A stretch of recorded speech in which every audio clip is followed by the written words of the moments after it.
السلام عليكم ورحمة الله وبركاته. الحمد لله رب العالمين، نحمده ونستعينه ونؤمن به ونتوكل عليه، ونعوذ بالله من شرور أنفسنا ومن سيئات أعمالنا.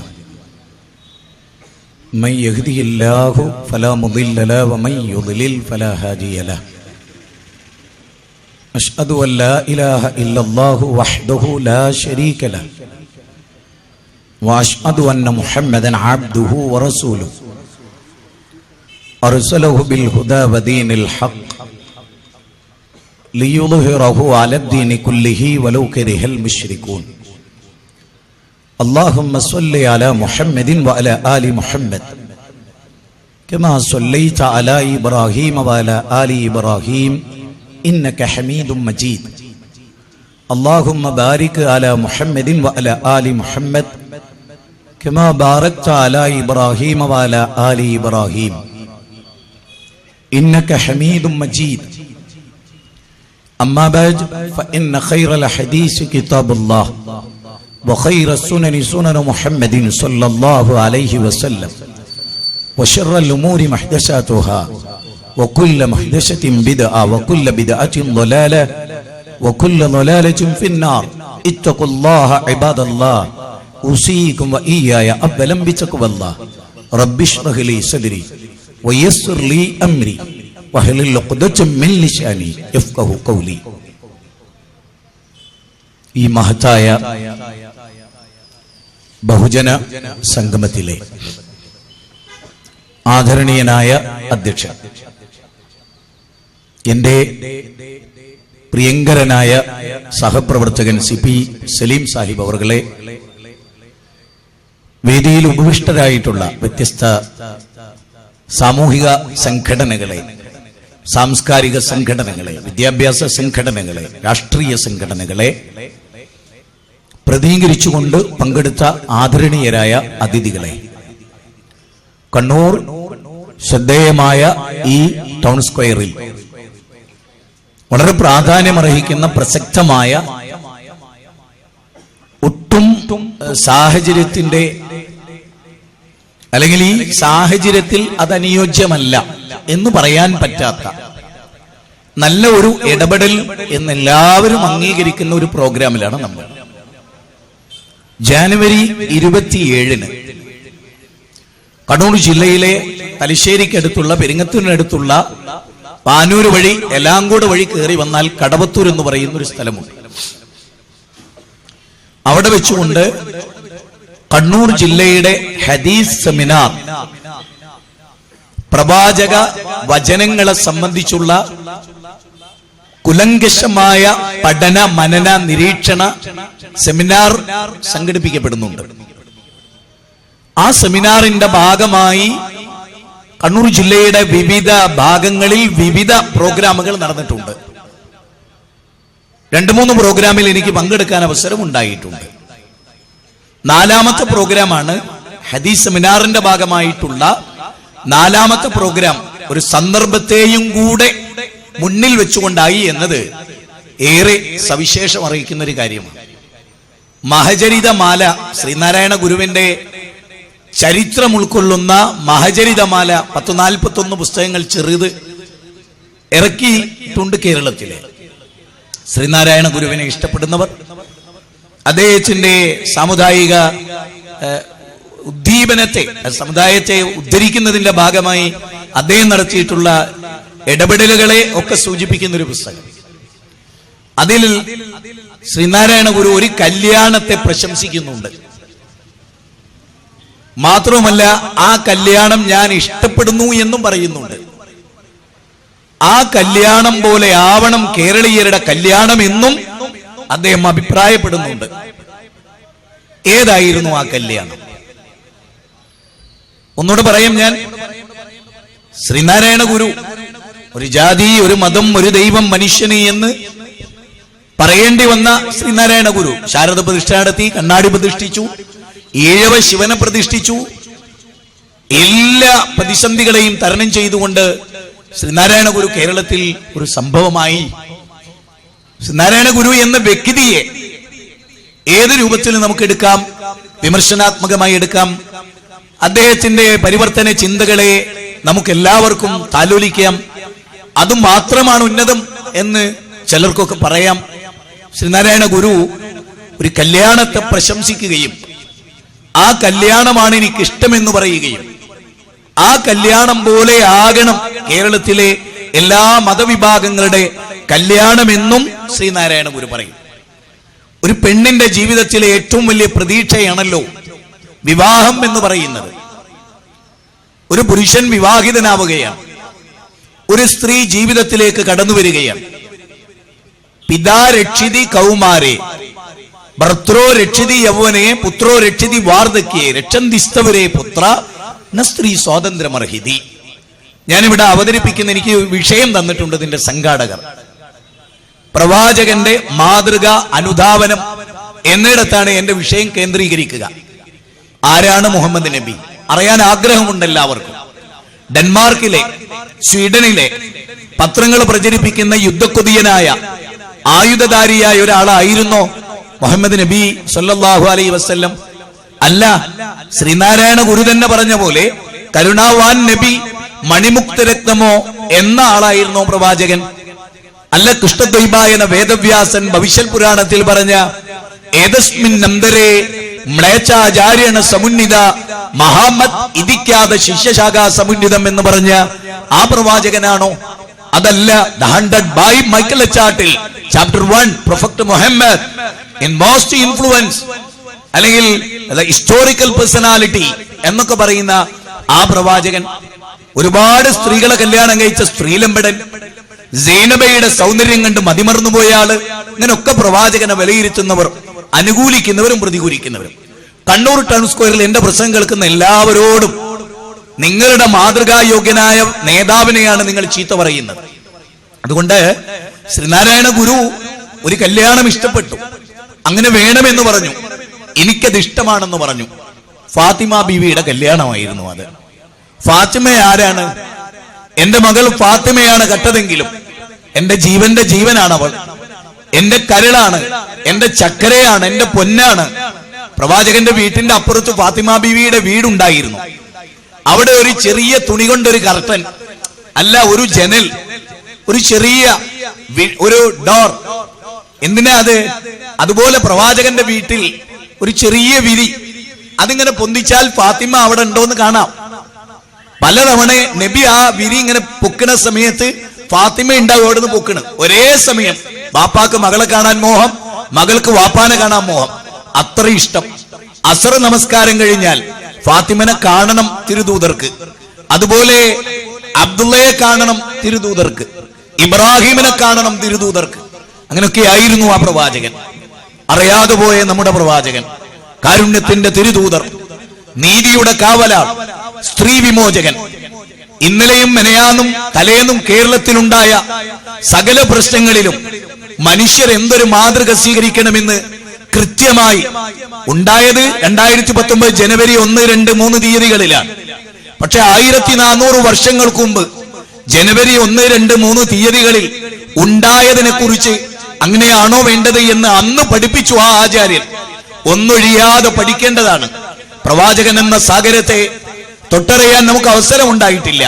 പള്ളി മിനാരങ്ങളിൽ നിന്ന് അശ്വദന്ന മുഹമ്മദ് റസൂലുള്ളാഹി എന്ന് ബാങ്ക് കൊടുത്തപ്പോ എല്ലാരും ഇവിടെ ഇരുന്നു. ആരാണ് ആ ദൂതർ? ഫാത്തിമ ബീവി, നബിയുടെ പൊന്നോമന മകളാണ്. ഒരിക്കൽ പ്രവാചകൻ വീട്ടിൽ നിൽക്കുകയാണ്. ഒരു ചെറുപ്പക്കാരൻ, നബിയുടെ വീട്ടിൽ വളർന്ന ആള്, അലി ഇബ്നു അബീ ത്വാലിബ്, ധീരനായ ഒരു ചെറുപ്പക്കാരൻ, സത്യസന്ധനായ മഹാനായ പ്രവാചകന് ചാണിന് ചാണായി മുഴത്തിന് മുഴമായി സ്നേഹിച്ച ഒരു ബാലനായി വളർന്ന് വിവാഹപ്രായമെത്തിയപ്പോ പ്രവാചകന്റെ വീട്ടിലേക്ക് അലി ഇബ്നു അബീ ത്വാലിബ് കടന്നു വന്നു. ഒരു ചോദ്യം ചോദിച്ചു. അങ്ങുന്നിന്റെ മകളെ, അങ്ങുന്നിന്റെ ഹൃദയത്തെ, അങ്ങുന്നിന്റെ കരളിനെ എനിക്ക് പ്രാണപ്രേയസിയായി സമ്മാനിക്കുമോ? എന്റെ ജീവിത പങ്കാളിയായി എനിക്ക് തന്നേക്കുമോ? അല്ലേ? ഹൃദയം കൊണ്ട് എഴുതുന്ന കവിത പ്രണയാമൃതം അതിൻ ഭാഷ, അർത്ഥം അനർത്ഥമായി കാണാതിരുന്നാൽ, അക്ഷരത്തെറ്റു വരുത്താതിരുന്നാൽ അത് മഹാകാവ്യമാണ് ദാമ്പത്യം. അങ്ങുന്നിന്റെ മോളെ, അങ്ങുന്നിന്റെ പ്രിയപ്പെട്ട കരളിനെ അങ്ങുന്നിന്റെ ജീവന്റെ ജീവനെ, അങ്ങുന്നിന്റെ ഓർമ്മകളിൽ പൂത്തുല്ലസിച്ചു നിൽക്കുന്ന ഫാത്തിമയെ, നിഷ്കളങ്കയായ അതീവ സ്വഭാവത്തിന്റെ ഉടമയായ മഹത്വത്തിന്റെ ഉടമയായ അങ്ങയുടെ ഫാത്തിമയെ എനിക്ക് കല്യാണം കഴിച്ചു തരുമോ എന്ന് ദല്ലാളില്ലാതെ, മാമന്മാരില്ലാതെ, ബാപ്പ പറഞ്ഞേച്ച ബ്രോക്കർമാരില്ലാതെ നേർക്കുനേരെ ലോക ഗുരുവിന്റെ മുഖത്ത് നോക്കി ചോദിക്കുന്നു. പൂർണ്ണചന്ദ്രനെ പോലെ പുഞ്ചിരിച്ചു പ്രവാചകൻ. പ്രവാചകന്റെ ഭാര്യമാരിൽ ഒരാൾ പറയാണ്, അന്ന് നബിയുടെ മുഖം ചുവന്നു, സന്തോഷം കൊണ്ട് ചിരിച്ചു. പ്രവാചകൻ ചോദിച്ചു, ആട്ടെ, നീ എന്റെ മകൾക്ക് എന്താ മാറു കൊടുക്കുക? ഒരുപാട് പെൺകുട്ടികൾ ഉണ്ടായിരുന്നു പ്രവാചക ജീവിതത്തിൽ, സംരക്ഷിക്കപ്പെട്ടവരായും സ്വന്തം ബീജത്തിൽ പിറന്നവരായും കണ്ണിലുണ്ണികളായി. പ്രവാചകൻ അലിയാർ തങ്ങളോട് ആദ്യത്തെ ചോദ്യം, ആട്ടെ അലി, നീ എന്താ മഹർ കൊടുക്കുക? വല്ലാത്തൊരു എടാ, നിനക്ക് ഞാൻ എത്ര ശ്രീധരൻ തരേണ്ടത് ചോദിച്ചില്ല. എടാ, ഞാൻ എന്താ മഹർ തരേണ്ടത്, എന്താ മഹർ തരേണ്ടത് എന്ന ചോദ്യമായിരുന്നു ലോകത്ത്. ഖുർആൻ 28-ാം അധ്യായം സൂറത്ത് ഖസസ് 27-ാമത്തെ വചനം, ശുഐബ് നബി മൂസാ നബിക്ക് മഹർ നിശ്ചയിക്കുന്നു. ഖുർആൻ 28-ാം അധ്യായം 27-ാമത്തെ വചനം, 4-ാം അധ്യായം 4-ാമത്തെ വചനം, മഹർ നിശ്ചയിക്കുന്നു. ഖുർആൻ പുരുഷനാണ് കൊടുക്കേണ്ടത്, വിവാഹ സമ്മാനമാണ്. അതെ, വിശുദ്ധ ഖുർആൻ അങ്ങനെയാ പറഞ്ഞത്. പ്രവാചകന്റെ ചോദ്യം, അലി, നീ എന്റെ മകൾക്ക് എന്താ മഹർ കൊടുക്കുക? അലിയാർ തങ്ങൾ പറഞ്ഞു, അതെ, നിങ്ങളാ എന്നെ പോറ്റിയത്, നിങ്ങൾക്കറിയാം എന്റെ സാമ്പത്തിക ഭദ്രത എത്രയുണ്ട് എന്ന്. ഒരു പടയങ്കിയുണ്ട്, കുതിരയുണ്ട്, വാളുണ്ട്. റസൂലുള്ള പറഞ്ഞു, പോരാ, മഹർ വേണം, മഹർ വേണം. അലിയാർ തങ്ങൾ മടങ്ങിപ്പോയി. പ്രവാചകന്റെ ഹൃദയം, പിതൃഹൃദയം വേദനിക്കുന്നു, സന്തോഷിക്കുന്നു. രണ്ടും ഫാത്തിമ ബീവിയെ ചേർത്ത് പിടിച്ചു. ഫാത്തിമ, അലി നിന്നെ ചോദിച്ചിരിക്കുന്നു, ഭാര്യയായി, ജീവിത പങ്കാളിയായി, വസ്ത്രമായി. ഹുന്ന ലിബാസുല്ലക്കും വഅൻതും ലിബാസുല്ലഹുന്ന. സൂറത്ത് ബഖറ 2-ാം അധ്യായം 187-ാമത്തെ വചനം. വസ്ത്രത്തെ പ്രാധാന്യത്തോടെ അങ്ങനെ ചോദിച്ചിരിക്കുന്നു എന്നാണ്. സ്വന്തം മോളെ ചേർത്ത് പിടിച്ച് നബിയുടെ ചോദ്യം, മോളെ, നിനക്ക് ഇഷ്ടമാണോ അലിയെ? കണ്ടോ, സ്വന്തം ഇഷ്ടമല്ല, ഫാത്തിമയുടെ ഇഷ്ടമറിയാൻ ആ പ്രവാചക ഹൃദയം വെമ്പുകയാണ്. ഫാത്തിമ പറഞ്ഞു, അല്ലാഹു റസൂൽ ഇഷ്ടപ്പെട്ട ഒരാളാണ് അലി. മാന്യനാണ്, നല്ല യോദ്ധാവാണ്, ധീരനാണ്, സത്യസന്ധനാണ്, ഏകദൈവാരാധകനാണ്, പ്രവാചകനെ അനുധാവനം ചെയ്യുന്ന ആളാണ്, പ്രവാചകനോട് ഇഷ്ടം വെച്ച ആളാണ്, നിങ്ങൾ ഇഷ്ടം വെച്ച ആളാണ്. ഇനി ഇതിൽ കഴിഞ്ഞ് എന്താ യോഗ്യത? എന്നെ പോറ്റുമെന്ന് എനിക്ക് ഉറപ്പുണ്ട്, എന്നെ സ്നേഹിക്കുമെന്ന് എനിക്ക് ഉറപ്പുണ്ട്, എന്നെ താലോലിക്കുമെന്ന് എനിക്ക് ഉറപ്പുണ്ട്, എന്റെ നല്ലൊരു ഭർത്താവാകുമെന്ന് എനിക്ക് ഉറപ്പുണ്ട്, എന്റെ ജീവിതത്തെ കരുപിടിപ്പിക്കാൻ കഴിയുമെന്ന് എനിക്ക് ഉറപ്പുണ്ട്. ആയതിനാൽ എനിക്ക് സമ്മതക്കുറവൊന്നുമില്ല. കല്യാണമാണ്. നബി സല്ലല്ലാഹു അലൈഹി വസല്ലം 5 അൻസാറുകളോട് പറഞ്ഞു, 5 മുഹാജിറുകളോടും പറഞ്ഞു. ഫാത്തിമ കല്യാണ വിവാഹിതയാവുകയാണ്.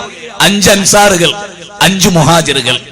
11-ാമത്തെ ആള് റസൂൽ, 12-ാമത്തെ ആള് അലി. 12 ആളുകൾ. 12 വരനെ ഒഴിച്ചു നിർത്തിയാൽ, വലിയനെ ഒഴിച്ചു നിർത്തിയാൽ 10 ആള്. ഈ കല്യാണം ഇങ്ങനെ വിവരിച്ചിട്ട് ശ്രീനാരായണ ഗുരു പറയാണ്, ലോക ഗുരുവിന്റെ മകളുടെ കല്യാണം ഞാൻ പ്രൊമോട്ട് ചെയ്യുന്നു. എനിക്കേറെ ഇഷ്ടവും അത് തന്നെ. കൊട്ടും കുറവയുമില്ല, നേരത്തെ പറഞ്ഞ ശൗമഞ്ചമില്ല, ആർഭാടങ്ങളില്ല, ആഭാസങ്ങളില്ല, വൃത്തികേടുകളില്ല. പ്രാർത്ഥന നിറഞ്ഞ നിമിഷം, പടച്ചോനെ, എന്റെ പ്രിയങ്കരിയായ മോൾ അലിക്ക് ഏൽപ്പിച്ചു കൊടുക്കുകയാണ്. തീർന്നില്ല, അപാരമായ ഒരു പോയിന്റ് പറയാം, അപാരമായ പോയിന്റ്. കഴിഞ്ഞ ഒരു നാട്ടിൽ ഞാൻ ചെന്നപ്പോ അനുജന്റെ ഭാര്യ ജ്യേഷ്ഠന്റെ ബീജം പേറി ഗർഭം ധരിച്ചു. അനുജന്റെ ഭാര്യ ജ്യേഷ്ഠന്റെ ബീജം പേറി ഗർഭം ധരിച്ചു. ആ കുഞ്ഞ് വളർന്നു, വലുതായി, പ്രസവിച്ചു. പ്രസവിച്ചപ്പോ അവിടെ കക്കൂസിന്റെ ടാങ്കിൽ ഉപേക്ഷിക്കപ്പെട്ടു. ജ്യേഷ്ഠന്റെ ബീജം അനുജന്റെ ഭാര്യ ആയിഷ. നോക്കണം, ചിന്തിക്കാനാണ്, സമയക്കുറവുണ്ട്. ഫാത്തിമ ബീവിയുടെ കല്യാണം നടന്ന അന്ന് നിക്കാഹൊക്കെ കഴിഞ്ഞ ഉടനെ അലിയാരെ വിളിച്ചു, ഇന്ന് തന്നെ ഒരു വാടക വീട് നോക്കണം, വാടക വീട് നോക്കണം. ചരിത്രമാണ്, ഹദീസാണ്, വർത്തമാനമാണ്, മാതൃകയാണ്, ലോകത്തിന് വെളിച്ചമാണ്. അലി, നിന്റെ ഭാര്യ നിന്റെ കൂടെ ഉണ്ടാവണം, നിങ്ങൾ ഉണ്ടാവണം. അലി, വാടക വീട് വേണം. ഞാൻ വൈകുന്നേരം ഫാത്തിമയും കൊണ്ട് വരാം. ലോകഗുരു. അങ്ങനെ അലി റളിയല്ലാഹു ഓടി ഒരു വാടക വീട് സംഘടിപ്പിച്ചു. വിവരമറിഞ്ഞു റസൂൽ. ഒരു കട്ടിൽ, ഏതാനും പാത്രം, 1-2 വസ്തുക്കൾ മകൾക്ക് സമ്മാനമായി ലോകഗുരു സമ്മാനിച്ചു. വൈകുന്നേരം അവര് മണിയറ കൂടി. ശ്രീനാരായണ ഗുരു പറഞ്ഞു, ഇതാണ് കല്യാണം, ഇങ്ങനെ ആവണം കല്യാണം. ടിപ്പു സുൽത്താൻ, ഭഗവാൻ ഗിദ്വാനി, ഇന്ത്യയുടെ ആത്മാവ് കണ്ടെത്തിയ പ്രഥമ പുരുഷൻ എന്ന് ലേഖനമെഴുതിയ അല്ലെങ്കിൽ ചരിത്രം എഴുതിയ ടിപ്പു സുൽത്താൻ. പലർക്കും ബ്രിട്ടീഷുകാർക്ക് ഏറ്റവും വെറുപ്പ് ടിപ്പു സുൽത്താനോടായിരുന്നു. എന്തുകൊണ്ട്? ബ്രിട്ടീഷുകാർ നായിക്ക് ടിപ്പു എന്ന് പേരിട്ടു. എന്തുകൊണ്ട്? നട്ടലുള്ള ഒരു മുസ്ലിം ആണായിരുന്നു ടിപ്പു സുൽത്താൻ. മോതിരം പിണങ്ങി മരിക്കല്ല, സ്വന്തം പള്ളക്ക് കത്തിയാറ്റി ആത്മഹത്യയല്ല. ബ്രിട്ടീഷുകാർ അടിച്ചു കൊന്ന് അവിടെ തകർത്തു തരിപ്പണാക്കുന്നവരെ അവരോട് പോരാടിയ മഹാനായ ടിപ്പു സുൽത്താൻ, മഹാനായ ടിപ്പു സുൽത്താൻ ഇന്ത്യ കണ്ട നമ്പർ 1 ആൺകുട്ടികളിൽ ഒരാണ്, ലോകം കണ്ട ആൺകുട്ടികളിൽ ഒരാണ്. ആ ടിപ്പു സുൽത്താൻ മരിച്ചപ്പോ ഹൈന്ദവ സഹോദരിമാർ റോഡരികിൽ അദ്ദേഹത്തിന്റെ മയ്യത്ത് കൊണ്ടുപോകുമ്പോ വിതുമ്പി വിതുമ്പി കരഞ്ഞു. ഇന്ത്യയുടെ ചരിത്രമാണ്. എന്തിനാ ഹൈന്ദവ സഹോദരിമാർ മുസ്ലിമായ ടിപ്പു സുൽത്താന്റെ കാര്യത്തിൽ കരഞ്ഞത്? അന്വേഷിക്കാൻ നമുക്ക്. കല്യാണത്തിലെ ധൂർത്ത് അദ്ദേഹം നിരോധിച്ചു. കല്യാണം, സ്ത്രീധനം അദ്ദേഹം വിലക്കി. അദ്ദേഹം മയക്കുമരുന്ന് നിരോധിച്ചു. ടിപ്പു സുൽത്താൻ അന്നുണ്ടായിരുന്ന മയക്കുമരുന്നുകൾ, സ്ത്രീകൾക്ക് മാറുമറക്കാൻ സ്വാതന്ത്ര്യമുണ്ടായിരുന്നില്ല, അവർക്ക് മാറുമറക്കാൻ അവകാശം കൊടുത്തു. സ്ത്രീകൾക്ക് ആശ്വാസം നൽകി, മാന്യത നൽകി. അങ്ങനത്തെ ഒരു മനുഷ്യൻ മരിച്ചപ്പോ കരയുകയായിരുന്നു ഇന്ത്യയിലെ ഹൈന്ദവ വനിതകൾ. ഞാൻ പറയുന്നത്, ലോകത്ത്, ഞാൻ എന്റെ കണ്ണൂർ സ്ക്വയറിലെ പ്രസംഗത്തെ വളരെ ചിട്ടപ്പെടുത്തി ക്രമീകരിക്കട്ടെ. പ്രവാചകൻ ആരാണ്? ഹൈന്ദവരെ, നിങ്ങളുടെ നേതാവാണ്. ക്രൈസ്തവരെ, നിങ്ങളുടെ നേതാവാണ്. കാർൽ മാർക്സിൽ വിശ്വസിക്കുന്നവരെ, നിങ്ങളുടെ നേതാവാണ്. ലോകത്ത് ഇങ്ങനെ മാതൃകയാക്കാൻ പറ്റിയ the most complete historical personality എന്ന് ചരിത്രം എഴുതിയ ഒരാളുമില്ല. കാർൽ മാർക്സ് ഒരുപാട് തത്വസിദ്ധാന്തങ്ങൾ പറഞ്ഞു. കാർൽ മാർക്സിനെ ഒരാൾ മാതൃകയാക്കിയാൽ അയാൾക്ക് മദ്യപിക്കേണ്ടി വരും. കാരണം കാർൽ മാർക്സിന്റെ ജീവിതം അലക്സാണ്ടർ ദി ബക്കിന്റെ കൃതികളിൽ കൃത്യമായി രേഖപ്പെടുത്തിയിട്ടുണ്ട്. VI ലെനിന്റെ ജീവിതം രേഖപ്പെടുത്തപ്പെട്ടിട്ടുണ്ട്. കാർൽ മാർക്സ് മദ്യപിച്ചിട്ടുണ്ട്. കാർൽ മാർക്സ് യൂണിവേഴ്സിറ്റിയിൽ അദ്ദേഹത്തിന്റെ സർവകലാശാല ഒരു ചാരായശാലയായിരുന്നു എന്ന് പറയുന്നത് കാർൽ മാർക്സ് ആണ്. മദ്യപിച്ച് കൂത്താടിയപ്പോ പ്രിൻസിപ്പൽ കാർൽ മാർക്സിനെ ജയിലിലടച്ചു എന്നും ജയിലിൽ എന്റെ സുഹൃത്തുക്കൾ മദ്യപാനികളായിരുന്നു എന്നും കാർൽ മാർക്സ് എഴുതിയിട്ടുണ്ട്. അലക്സാണ്ടർ ബക്കിന്റെ കൃതികളിൽ അത് രേഖപ്പെടുത്തപ്പെട്ട് കിടക്കുന്നുമുണ്ട്. പ്രവാചക തിരുമേനിയെ കുറിച്ച് Arnold Toynbee the civilisation on trial എന്ന ഗ്രന്ഥത്തിൽ പറയുന്നത്, മദ്യത്തെ കുറിച്ച് പ്രസംഗിക്കുകയും മദ്യമുക്തമായ 20 ഭൗതിക സാമ്രാജ്യങ്ങളെ കെട്ടിപ്പടുക്കുകയും ചെയ്ത ലോകത്തിലെ ഒരേ ഒരു ധീരനായ മനുഷ്യന്റെ മനസ്സിന്റെ മാണിക്യ കൊട്ടാരങ്ങളിൽ ചക്രവർത്തിയായി കിരീടം വെക്കാതെ ജീവിച്ച പ്രൊഫറ്റ് മുഹമ്മദ് സ്വല്ലല്ലാഹു അലൈഹി വസല്ലം. CP സലീം ഖാൻ മനോഹരമായി, അദ്ദേഹത്തിന് സമയക്കുറവ് ഉണ്ടാവാം, ഗംഭീരമായ ഒരു പ്രയോഗം നടത്തി. അദ്ദേഹം പോലും അത് ശ്രദ്ധിച്ചോന്നറിയില്ല. എന്താ? അന്തിമ പ്രവാചകൻ എന്ന് പ്രവാചകനെ പറ്റി പറയുമ്പോൾ അദ്ദേഹം ഒരു പുതിയ മതത്തിന്റെ സ്ഥാപകനാകുമോ? അപാര ചോദ്യമാണ്. പ്രബന്ധം അവതരിപ്പിക്കേണ്ടതാണ്. അന്തിമ വേദം എന്ന് പറഞ്ഞാൽ ഖുർആൻ ഒരു പുതിയ മതവും കൊണ്ടുവന്നതാണെങ്കിൽ അതിന് അന്തിമ വേദം എന്ന് ഖുർആൻ പറയുമോ? ഖാത്തമൻ നബി, അന്തിമ ദൂതൻ. ഖുർആനിന്റെ 33-ാം അധ്യായം 40-ാമത്തെ വചനം. അന്തിമ ദൂതൻ. അതെ, ആ പ്രവാചകൻ ആരാണ്? പറാൽ പർവ്വതത്തിൽ ഉദയം ചെയ്യുന്ന, ഞാൻ പോകാഞ്ഞാൽ ആ കാര്യസ്ഥൻ നിങ്ങളടുത്ത് വരില്ല, ഞാൻ പോകുന്നതാണ് നിങ്ങൾക്ക് നല്ലത് എങ്കിൽ കാര്യസ്ഥനെ ദൈവം അറിയിക്കും. അവന്റെ നാവിൽ ദൈവം ഇട്ടുകൊടുക്കുന്ന വചനങ്ങൾ അവൻ നിങ്ങളോട് പറയും. തന്നിഷ്ടത്തെ, സ്വാഭിപ്രായത്തെ നിങ്ങളുടെ മേൽ അടിച്ചേൽപ്പിക്കാത്ത പരിവർത്തനത്തിന്റെ പടപ്പാട്ട് പാടാൻ ഒരു പ്രവാചകൻ വരും. മ്ലേച്ഛാചാര്യണ സമുന്നിത മഹാബത് ഇരിക്കാത ശിഷ്യശാഖ സമുന്നിതം. അതാണ് വിഷ്ണു ഭഗത് എന്നതിന്റെ അർത്ഥം. വിഷ്ണു ഭഗത് അബ്ദുള്ള എന്ന അറബി പദത്തെ പ്രതിദാനം ചെയ്യുന്നു. സുമിത് എന്ന സംസ്കൃത പദം നിർഭയത്വമുള്ളവൾ, ആമിന നിർഭയത്വമുള്ളവൾ. പ്രൊഫറ്റ് മുഹമ്മദ് ആ അബ്ദുള്ള ആമിന ദമ്പതികളുടെ മകന് 4 മഹാന്മാരാൽ അദ്ദേഹം ശക്തിപ്പെടും എന്ന് പറയുന്നു. 10 പ്രഗത്ഭ സ്വാഭിമാരെ കുറിച്ച് അദ്ദേഹം പ്രത്യേകമായി പറയുമെന്ന് കൃഷ്ണദ്വൈപായന വേദവ്യാസൻ ഭവിഷ്യത് പുരാണത്തിൽ പറയുന്നു. ബദർ യുദ്ധം ഉണ്ടാകുമെന്നും അതിൽ അദ്ദേഹം വിജയിക്കുമെന്നും കുന്തവ സൂക്തം വിവരിക്കുന്നു. ആ പ്രവാചക തിരുമേനി ഹിന്ദുവിന്റെ, മുസ്ലിമിന്റെ, ക്രിസ്ത്യാനിയുടെ, ജൈനന്റെ, ബൗദ്ധന്റെ, സിഖുകാരന്റെ, പായ്സിയുടെ, മജൂസിയുടെ, മതമുള്ളവന്റെ, ഇല്ലാത്തവന്റെ, കലാപാനിയിൽ ജീവിക്കുന്ന, അണ്ടമാൻ നിക്കോബാറിൽ ജീവിക്കുന്ന ആ കാട്ടിലെ മനുഷ്യർക്ക് വേണ്ടി പോലും മാതൃകയായ പെരിച്ചായിക്കും, പൂച്ചക്കും, കാക്കക്കും, തവളക്കും, ഉറുമ്പിനും, പോത്തിനും, കാളക്കും എല്ലാം കാരുണ്യത്തിന് തത്വങ്ങൾ പഠിപ്പിച്ച റഹ്മത്തുൽ ആലമീനായ ഒരു പ്രവാചകനെ നിങ്ങൾ ചരിത്രത്തിൽ പഠിച്ചിട്ടുണ്ടോ? അർണോൾഡ് ടോയംബി എഴുതിയ ഗിബ്ബന്റെ റോമൻ എംപയറിൽ പറയുന്ന, പണ്ഡിറ്റ് ജവഹർലാൽ നെഹ്റു വേൾഡ് ഡിക്ഷണറിയിൽ പറയുന്ന, ഗാന്ധിജി തന്റെ സത്യാന്വേഷണ പരീക്ഷണങ്ങളിൽ പറയുന്ന ആ വിശ്വാചാര്യനെ നിങ്ങൾ പഠിച്ചിട്ടുണ്ടോ? നിങ്ങൾ മനസ്സിലാക്കിയിട്ടുണ്ടോ? ആരാണ് ആ ആചാര്യൻ? ആരാണ് അത്? ശ്രീരാമൻ, ശ്രീകൃഷ്ണൻ ഒക്കെ ഹൈന്ദവരുടെ നേതാവായ പോലെ മുസ്ലിങ്ങളുടെ ഒരു നേതാവ്, അത്രേ നമ്മളും വിചാരിച്ചിട്ടുള്ളൂ. ഗാന്ധിജി ആരാ? നെഹ്റു ആരാ? അത്രയൊക്കെ നമ്മളും പ്രവാചകനും അതുപോലൊരാള് അല്ല എന്ന് ഞാൻ പറയുന്നു. ഞാനത് തെളിയിക്കാൻ ബാധ്യസ്ഥനുമാണ്. ആ വിഷയത്തിൽ സംവദിക്കേണ്ടി വന്നാൽ സംവാദത്തിൽ ഏർപ്പെടാനും ഇന്നെനിക്ക് ചങ്കുറപ്പുണ്ടെന്നും ഞാൻ പറയുന്നു. അത് അറിവുകൊണ്ടാണ് പറയുന്നത്, എന്റെ കഴിവുകൊണ്ടല്ല. മറിച്ച് തെളിവുകൾ മാറ്റുരക്കുന്ന ലോകപ്രസിദ്ധ ഗ്രന്ഥങ്ങളുടെ വചനങ്ങളിലൂടെ സഞ്ചരിച്ച് വായിക്കൂ എന്ന ശബ്ദത്തിന്റെ മാധുര്യം ഉൾക്കൊണ്ട് വായന എന്ന മഹത്തായ സംസ്കാരത്തെ ജീവൽഗന്ധിയായി സ്വീകരിച്ച് വായനയെ മാതാവായും പിതാവായും സുഹൃത്തായും കൂട്ടുകാരനായും എല്ലാമായി ഒരു വേള പുസ്തകത്തെ കാമുകിയായി സ്വീകരിക്കാൻ പറ്റുമെങ്കിൽ അതുപോലെ പുസ്തകത്തെ സ്നേഹിക്കുന്ന ഒരു ലോകം അതാവണം ആധുനിക ലോകം എന്ന് ആഗ്രഹിച്ചുകൊണ്ട് ഞാൻ ചില കാര്യങ്ങൾ നിങ്ങളുടെ മുമ്പാകെ അവതരിപ്പിക്കുന്നു. ആരാണ് മുഹമ്മദ് നബി? അള്ളാഹുവിന്റെ ദൂതൻ. 2, ദിവ്യത്വം അവകാശപ്പെടാത്ത വ്യക്തി. ദൈവത്തിന്റെ എന്തെങ്കിലും ഒരു ഗുണം തനിക്കുണ്ടെന്ന് ഒരിക്കൽ പോലും പറയാത്ത മഹാചാര്യൻ, ജനങ്ങളെ ചതിക്കാത്ത ലോകനേതാവ്, അഭിനയിക്കാത്ത ലോകനേതാവ്, കാപട്യമില്ലാത്ത ലോകനേതാവ്, കാരുണ്യത്തിന്റെ നിദർശനം. എനിക്ക് സമയക്കുറവുണ്ട്, പക്ഷെ ഇൻഷാ അല്ലാഹ് ഈ നൂറ്റാണ്ട് പുതുമയുടെ നൂറ്റാണ്ടാണ്. അതോടൊപ്പം ഈ നൂറ്റാണ്ട് അനവധി ചിന്താധാരകളുടെ ചർച്ചകളുടെ ലോകമാകണം. ഞാനിവിടെ ഒരു വാചകം ഉദ്ധരിക്കാൻ ആഗ്രഹിക്കുന്നു. 2ാം ലോക മഹായുദ്ധകാലം, 2ാം ലോക മഹായുദ്ധകാലം, ആ കാലത്ത് എഴുതപ്പെട്ട മനോഹരമായ ചില രചനകളുണ്ട്. അതിൽപ്പെട്ട ഒന്ന് 2ാം ലോകമഹായുദ്ധ 1940കളിൽ 2ാം ലോക മഹായുദ്ധ പശ്ചാത്തലത്തിൽ അൽബേർ കാമു എന്ന് പറയുന്ന ഒരു വലിയ എഴുത്തുകാരൻ, കാമു അന്നത്തെ അദ്ദേഹത്തെ പ്രസിദ്ധമായ കോംബാറ്റ് മാഗസിൻ എന്ന് പറയുന്ന ഒരു മാഗസിൻ ഉണ്ടായിരുന്നു. കോംബാറ്റ് മാഗസിൻ 1940ലാണ്. അന്ന് അദ്ദേഹം എഴുതുന്നുണ്ട്, അന്ന് എഴുതിയത് ഇത് ഭീതിയുടെ നൂറ്റാണ്ടാണ്, ഇത് ഭീതിയുടെ നൂറ്റാണ്ടാണ്.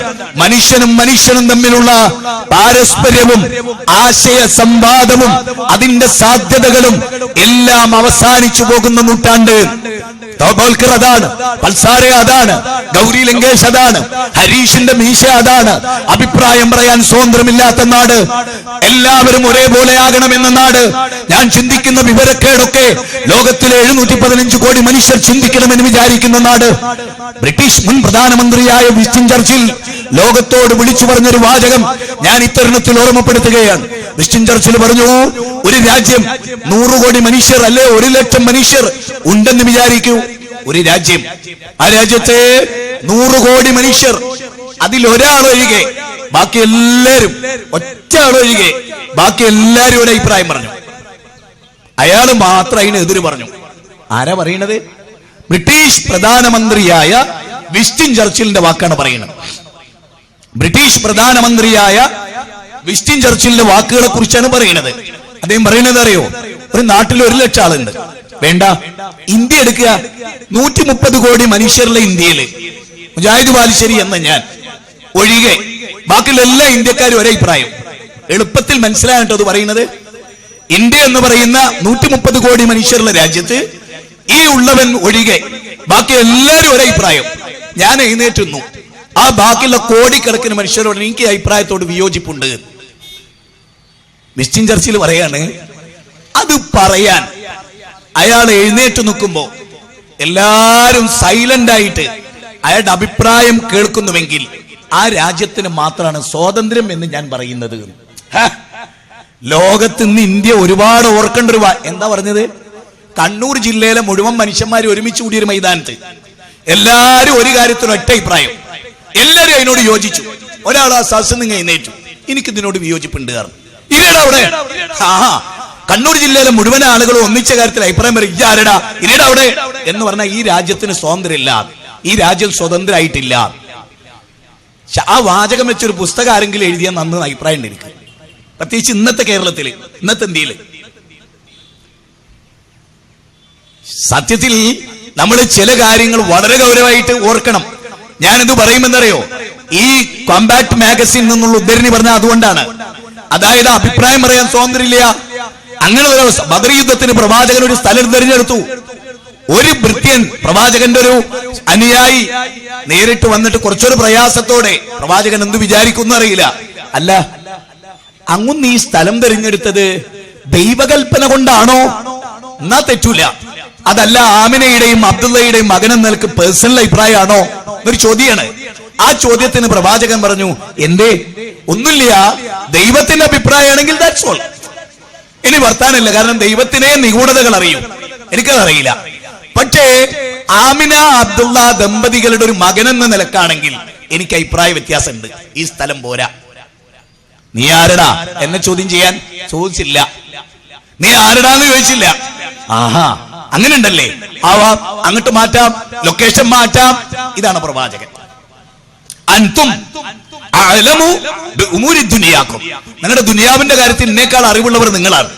ഞാൻ മതം പഠിപ്പിക്കാൻ വന്ന ആചാര്യനാണ്. ദുനിയാവിന്റെ പല വിഷയങ്ങളും സൂക്ഷ്മമായ അപഗ്രഥനം നിങ്ങൾക്ക് ഉണ്ടാവുക, എനിക്കത്ര ഇല്ല. ഇതാണ് പ്രവാചകൻ ചുരുക്കം. ഇനി ഈ പ്രവാചകൻ ആരാ? ഈ പ്രവാചകൻ പഠിപ്പിച്ച ഏതെങ്കിലും ഒരു അധ്യാപനം ഞാൻ വെല്ലുവിളിക്കുന്നു കണ്ണൂർ. എനിക്ക് വെല്ലുവിളിക്കാൻ ആഗ്രഹമില്ല, വേറൊന്നും കൊണ്ടല്ല, ആളുകൾ പഠിക്കണില്ല, മനസ്സിലാക്കണില്ല. സംവാദം എന്ന് പറയുന്നത് തമ്മിലല്ല, സംവദിക്കലാണ്. ഒരു ഉദാഹരണം പറയാം, അതിന്ന് വളരെ പ്രസക്തവുമാണ്. എന്താ വിഷയം എന്ന് പറഞ്ഞാൽ, മഹാത്മാഗാന്ധി പറഞ്ഞു, ഞാൻ പശുവിന്റെ പാല് കുടിക്കൂല. ഡോക്ടർ രാധാകൃഷ്ണൻ ചോദിച്ചു, എന്താ അങ്ങൊന്ന് പശുവിന്റെ പാല് കുടിക്കാത്തത്? വലിയ അഹിംസാവാദിയായിരുന്നല്ലോ ഗാന്ധിജി. ഗാന്ധിജി പറഞ്ഞു, അതോ പശുവിന്റെ പാലെന്നത് അതിന്റെ ബ്ലഡിന്റെ ഭാഗമാണ്, ആ പാല് കുടിക്കാന്ന് പറഞ്ഞാൽ അതിനെ ഹിംസിക്കുന്നതിന് തുല്യമാണ്, ഞാനത് ചെയ്യില്ല. ഡോക്ടർ രാധാകൃഷ്ണൻ, നിങ്ങൾ അറിയണം, ഞാനത് പുസ്തകം പരിചയപ്പെടുത്താം, ഡോക്ടർ രാധാകൃഷ്ണന്റെ ഒരു പുസ്തകം പരിചയപ്പെടുത്താം. പാശ്ചാത്യ പൗരസ്ത്യ ദേശങ്ങളിൽ മതം എന്ന് പറയുന്ന ഒരു പുസ്തകമുണ്ട് അദ്ദേഹത്തിന്. മതം പാശ്ചാത്യ പൗരസ്ത്യ ദേശങ്ങളിൽ എന്നാണ് ആ പുസ്തകത്തിന്റെ പേര്. ആ പുസ്തകത്തിൽ അദ്ദേഹം പറയുന്നറിയോ, ലോകം നിലനിന്നത് സംവാദത്തിലൂടെയാണെന്നാ. ലോകത്തിന്റെ വളർച്ച തന്നെ സംവാദത്തിലൂടെയാണ്. അപ്പൊ നിങ്ങൾക്കറിയാം കണാദമുനിയുടെ വൈശേഷികം, അതുപോലെ തന്നെ മാധ്വാചാര്യന്റെ ദ്വൈത സിദ്ധാന്തം, ശങ്കരാചാര്യരുടെ അദ്വൈതം, അതെ എല്ലാവർക്കും അറിയാം വിശിഷ്ടാദ്വൈതം രാമാനുജന്റെ. സംവാദമാണ്, സംവാദങ്ങളിലൂടെ, കൊല്ലലല്ല. ഒരു നല്ല ആശയം തനിക്കെതിരാണെങ്കിൽ ആ ആശയം ഉയർക്കൊണ്ട നഫ്സിനെ, ആ ആശയം രൂപപ്പെട്ട ശരീരത്തെ കൊല്ലലല്ല, ആ ആശയത്തേക്കാൾ ബെറ്റർ ആയത് അവതരിപ്പിച്ചിട്ട് ജാജ്വല്യമാനമായ ആദർശത്തിൽ നിൽക്കുക എന്നുള്ളതാണ്. അവിടെയാണ് ഞാൻ പറയുന്നത്, ഡോക്ടർ രാധാകൃഷ്ണൻ ഗാന്ധിജിയോട് ചോദിച്ചു, അല്ല ഗാന്ധിജി, അങ്ങ് അമ്മയുടെ പാല് കുടിച്ചിട്ടുണ്ടോ? അങ്ങ് പശുവിന്റെ പാല് കുടിച്ചില്ല, ശരി, അങ്ങ് അമ്മയുടെ പാല് കുടിച്ചിട്ടുണ്ടോ എന്ന് ചോദിച്ചു. ഗാന്ധിജി, എനിക്ക് മനസ്സിലായി ഡോക്ടർ രാധാകൃഷ്ണന്റെ കഴുത്തുക്കാ പിടിച്ച്, മർമ്മത്തിലാ പിടിച്ച്, ഇത് ഞാൻ തോറ്റ തന്നെ പറഞ്ഞിട്ടുണ്ട്. അപ്പൊ അമ്മയുടെ മാംസത്തിന്റെ ഭാഗം കുടിക്കുക, പശുവിന്റെ കുടിച്ചൂടല്ലേ, ഇതിന്റെ പേര് വേറെ ആട്ടോ, നിങ്ങൾ ചിന്തിച്ചാ മതി. ഏയ്, ഡോക്ടർ രാധാകൃഷ്ണൻ പറഞ്ഞ വാചകമാണത്. ഞാൻ നിങ്ങളോട് പറയുന്നത് എന്താ പറഞ്ഞാൽ, വലാ തുജാദിലു അഹ്ലൽ കിതാബ് എന്ന ആശയം ലോകത്തെ പഠിപ്പിച്ച പ്രവാചകൻ. സംവദിക്കണം, ക്രൈസ്തവരുമായും ജൂതന്മാരുമായും ഹൈന്ദവരുമായും യുക്തിവാദികളുമായും നിരീശ്വരവാദികളുമായും ഒക്കെ ആശയ സംവാദം. അതിലൂടെയാണ് ഒരു സൊസൈറ്റി വളരുക, ചിന്തയിലൂടെയാണ് വളരുക. നിങ്ങൾ ആലോചിച്ചു, ആപ്പിള്, വിവിധങ്ങളായ രാജ്യത്തിന്റെ ആപ്പിളുകള്, അത് മരത്തിന്റെ ചോട്ടിലിരിക്കുകയാണ്, ആപ്പിൾ മരത്തിന്റെ ചോട്ടിലിരിക്കുക, വള്ളിയുടെ ചോട്ടിലിരിക്കുക, ആപ്പിള് താഴെ വീണു. നമ്മൾ എന്താ ചെയ്യുക? അതെടുക്കും, കഴുകും, കട്ട് ചെയ്യും, തിന്നും. പിന്നെ കുറെ ആപ്പിൾ ഉണ്ടോ, അത് നമ്മൾ എടുത്ത് കൂട്ടിവെക്കും, കച്ചവടം ചെയ്യും, വ്യവസായമാണ്. പക്ഷെ സർ ഐസക് ന്യൂട്ടൻ മാത്രം തിന്നതുമില്ല, വ്യവസായം ചെയ്തുമില്ല. എന്തുകൊണ്ട് ആപ്പിൾ താഴോട്ട് വീണു? അതാ ചിന്ത. അതുകൊണ്ട് സർ ഐസക് ന്യൂട്ടൻ ഉണ്ടായി, സർ ഐസക് ന്യൂട്ടന്റെ സിദ്ധാന്തങ്ങൾ ഉണ്ടായി, കാഴ്ചപ്പാടുകൾ ഉണ്ടായി, ഗ്രാവിറ്റേഷൻ തിയറി ഉണ്ടായി, പലതും ഉണ്ടായി. പക്ഷെ നമ്മളോട് എല്ലാരും പറയണമെന്നറിയോ? എന്റെ കുബുദ്ധി അതിൽ വരുന്നത് ബുദ്ധിയായി കരുതി നിന്റെ തലച്ചോറിനെ മരവിപ്പിച്ച് കിടത്തി നീ ഞാൻ പറയുന്ന വിവരക്കേടുകളെ വിഴുങ്ങി എന്റെ അടിമയായി സ്ലാവറി അനുഭവിച്ചുകൊണ്ട് ഈ രാജ്യത്ത് ജീവിച്ചുകൊള്ളൂ എന്ന് പറയുന്നവരോട് ഞാൻ പ്രവാചകനെ പരിചയപ്പെടുത്താൻ ആഗ്രഹിക്കുന്നു. ആരാണ് പ്രവാചകൻ? ലോകത്തിന്റെ ഗുരുവാൻ. തീർന്നില്ല. അല്ലദീ ലഹു മുൽക്കുസ് സമാവാതി വൽ അർദ്, 7 ആകാശവും 7 ഭൂമിയും അതിലെ സർവചരാചരങ്ങളും ആരുടെ സൃഷ്ടിയാണോ ആ സൃഷ്ടിനാഥന്റെ, ആ പരിപാലകന്റെ തെരഞ്ഞെടുക്കപ്പെട്ട അന്തിമ ദൂതനാണ്. എല്ലാരും ചിന്തിക്കണം. ഒരു പഞ്ചായത്തിന്റെ പ്രസിഡന്റ് അയച്ച മെസ്സഞ്ചർ അല്ല പ്രൊഫറ്റ് മുഹമ്മദ്. ഒരു സ്റ്റേറ്റിന്റെ ആള് അമേരിക്കയിൽ അയച്ച പ്രതിനിധി അല്ല പ്രൊഫറ്റ് മുഹമ്മദ്. പ്രൊഫറ്റ് മുഹമ്മദ് ലോകത്തിന്റെ നാഥൻ തെരഞ്ഞെടുത്തയച്ച അന്തിമ ദൂതനാണ്. ആ അന്തിമ ദൂതനെ ലോകർക്ക് മുഴുവനുമുള്ള ദൂതനായിട്ടാണ് ഖുർആൻ നേരത്തെ സലീംക്കയുടെ 7-ാം അധ്യായം 157 ഉദ്ധരിച്ചു. അതിന്റെ തൊട്ട് താഴെ 158 എന്തുകൊണ്ടത് വന്നു എന്ന അത്ഭുതം. എന്താ അത്ഭുതം? 157 പറയുന്നത് الذين يتبعون الرسول النبي الأمي الذي يجدونه مكتوبا عندهم في التوراة والإنجيل يأمرهم بالمعروف وينهاهم عن المنكر ويحل لهم الطيبات ويحرم عليهم الخبائث ويضع عنهم إصرهم والأغلال التي كانت عليهم എന്ന് തുടങ്ങുന്ന വചനം ആ പ്രവാചകൻ നിരക്ഷരനാണെന്നാണ് ഖുർആൻ പറയുന്നത്. 2, തൗറാത്തിൽ പേരെടുത്തു പറഞ്ഞ ആളാണ്, ഇഞ്ചീലിലും പരാമർശിക്കപ്പെട്ട ആളാണ്, പൂർവ്വവേദങ്ങളിൽ പേര് പറയപ്പെട്ട ആളാണ്. ആ പ്രവാചകന്റെ ഡ്യൂട്ടി എന്താണ്? സദാചാരം എന്ന് ദൈവം പഠിപ്പിച്ച മുഴുവൻ സദാചാരങ്ങളും ധർമ്മവും ലോകത്തെ പഠിപ്പിക്കുക. ധർമ്മത്തിന്റെ പരിപാലകൻ എന്ന നിലയിൽ ഒന്നാമത്തെ മാതൃകയാവുക. ഏതൊരു ധർമ്മം കൽപ്പിച്ചുവോ ആ ധർമ്മത്തിന്റെ പരിപാലകൻ അദ്ദേഹമാവുക. ആ ധർമ്മത്തിനെതിരായ അധർമ്മത്തെ വിലക്കുക. ആ അധർമ്മത്തിൽ നിന്ന് വിട്ടുനിൽക്കുന്ന ഒന്നാമത്തെ വ്യക്തി അദ്ദേഹമാവുക. അങ്ങനെയാണ് ഖുർആൻ അവിടെ പറയുന്നത്. രണ്ടാമതായി പറയുന്നത് യുഹില്ലു ലഹുമുത് ത്വയ്യിബ, നല്ല ഭക്ഷണം, നല്ല പാനീയം, നല്ല ഭക്ഷണം, നല്ല പാനീയം, നല്ലതായ പാനീയം, നല്ലത്. പുകവലി പാടില്ല, പെപ്സി പാടില്ല, കോള പാടില്ല എന്നാണ് ആ വചനം പറഞ്ഞത്. കളറുള്ള പാനീയങ്ങൾ, നമ്മൾ കൃത്രിമമായി ഉണ്ടാക്കുന്ന ബോട്ടലുകളിലെ പാനീയങ്ങൾ നല്ല പാനീയമല്ല. അതുകൊണ്ട് അത് പാടില്ലെന്ന് പഠിപ്പിക്കാൻ വന്നു. അത് കുടിച്ചാൽ നിന്റെ ലിവറിന് കംപ്ലൈന്റ് ഉണ്ടാകും. നിന്റെ കിഡ്നി 1000 വർഷം മരിക്കേണ്ട അരിപ്പയുള്ള 130 ഗ്രാം ഭാരമുള്ള നിന്റെ കിഡ്നിക്ക് അത് തകരാറ് വരും. നിന്റെ നെഫ്സ് വല തഖ്തുലു അൻഫുസകും, നിന്റെ നെഫ്സിനെ കൊല്ലരുത്. വല തുൽഖു ഐദീകും ഇല തഹ്ലുക, സ്വന്തം ശരീരത്തെ വൃത്തികെട്ട പാനീയം കഴിച്ച് നാശത്തിലേക്ക് കൊണ്ടുവരരുത്. പുകവലിച്ച് സീറോസിസ് ഉണ്ടാകരുത്. അതുപോലെ സ്വർഗരതിയിലും വ്യഭിചാരത്തിലും ഏർപ്പെട്ട് ലെസ്ബിയൻ സൊഡോമിയായി ജീവിച്ച് എയ്ഡ്സ്, എബോളെ, അതുപോലെ ഗൊണോറിയ തുടങ്ങി മാരക രോഗങ്ങൾക്ക് വിധേയനാവരുത്. നല്ലത് ചെയ്യുക, നല്ലത് ചെയ്യുക, നല്ലതിൽ മുന്നേറുക, തിന്മയിൽ നിന്ന് വിട്ടുനിൽക്കുക എന്ന് ലോകത്തെ പഠിപ്പിക്കുകയും വകദാലിക ജഅൽനാകും ഉമ്മത്തൻ വസത ലിതകൂനു ശുഹദാ അലന്നാസ്, ലോകത്തിന് മുഴുവനും മാതൃകയാവുക. ഞാന് ആനുകാലികങ്ങളിൽ വളരെ സവിശേഷപ്പെട്ട ഒരു മാതൃക പറയാം. ജലപ്രളയം ഉണ്ടായി, വലിയ ജലപ്രളയം. സലീംക പറഞ്ഞു, സലീംക പറയുണ്ടായത് കുറഞ്ഞ ഭാഗം, ചുരുങ്ങിയ പ്രസംഗം, കൂടുതൽ ആശയം. ഞാനും അത് നിങ്ങളെ പോലെ കേട്ട ആളാണ്. ഞാൻ പറയുന്നത് എന്താണെന്ന് നമ്മൾ ചിന്തിക്കുന്നില്ല. മഹാത്മാഗാന്ധിയെ ഞാൻ വീണ്ടും ഉദ്ധരിക്കുകയാണ്.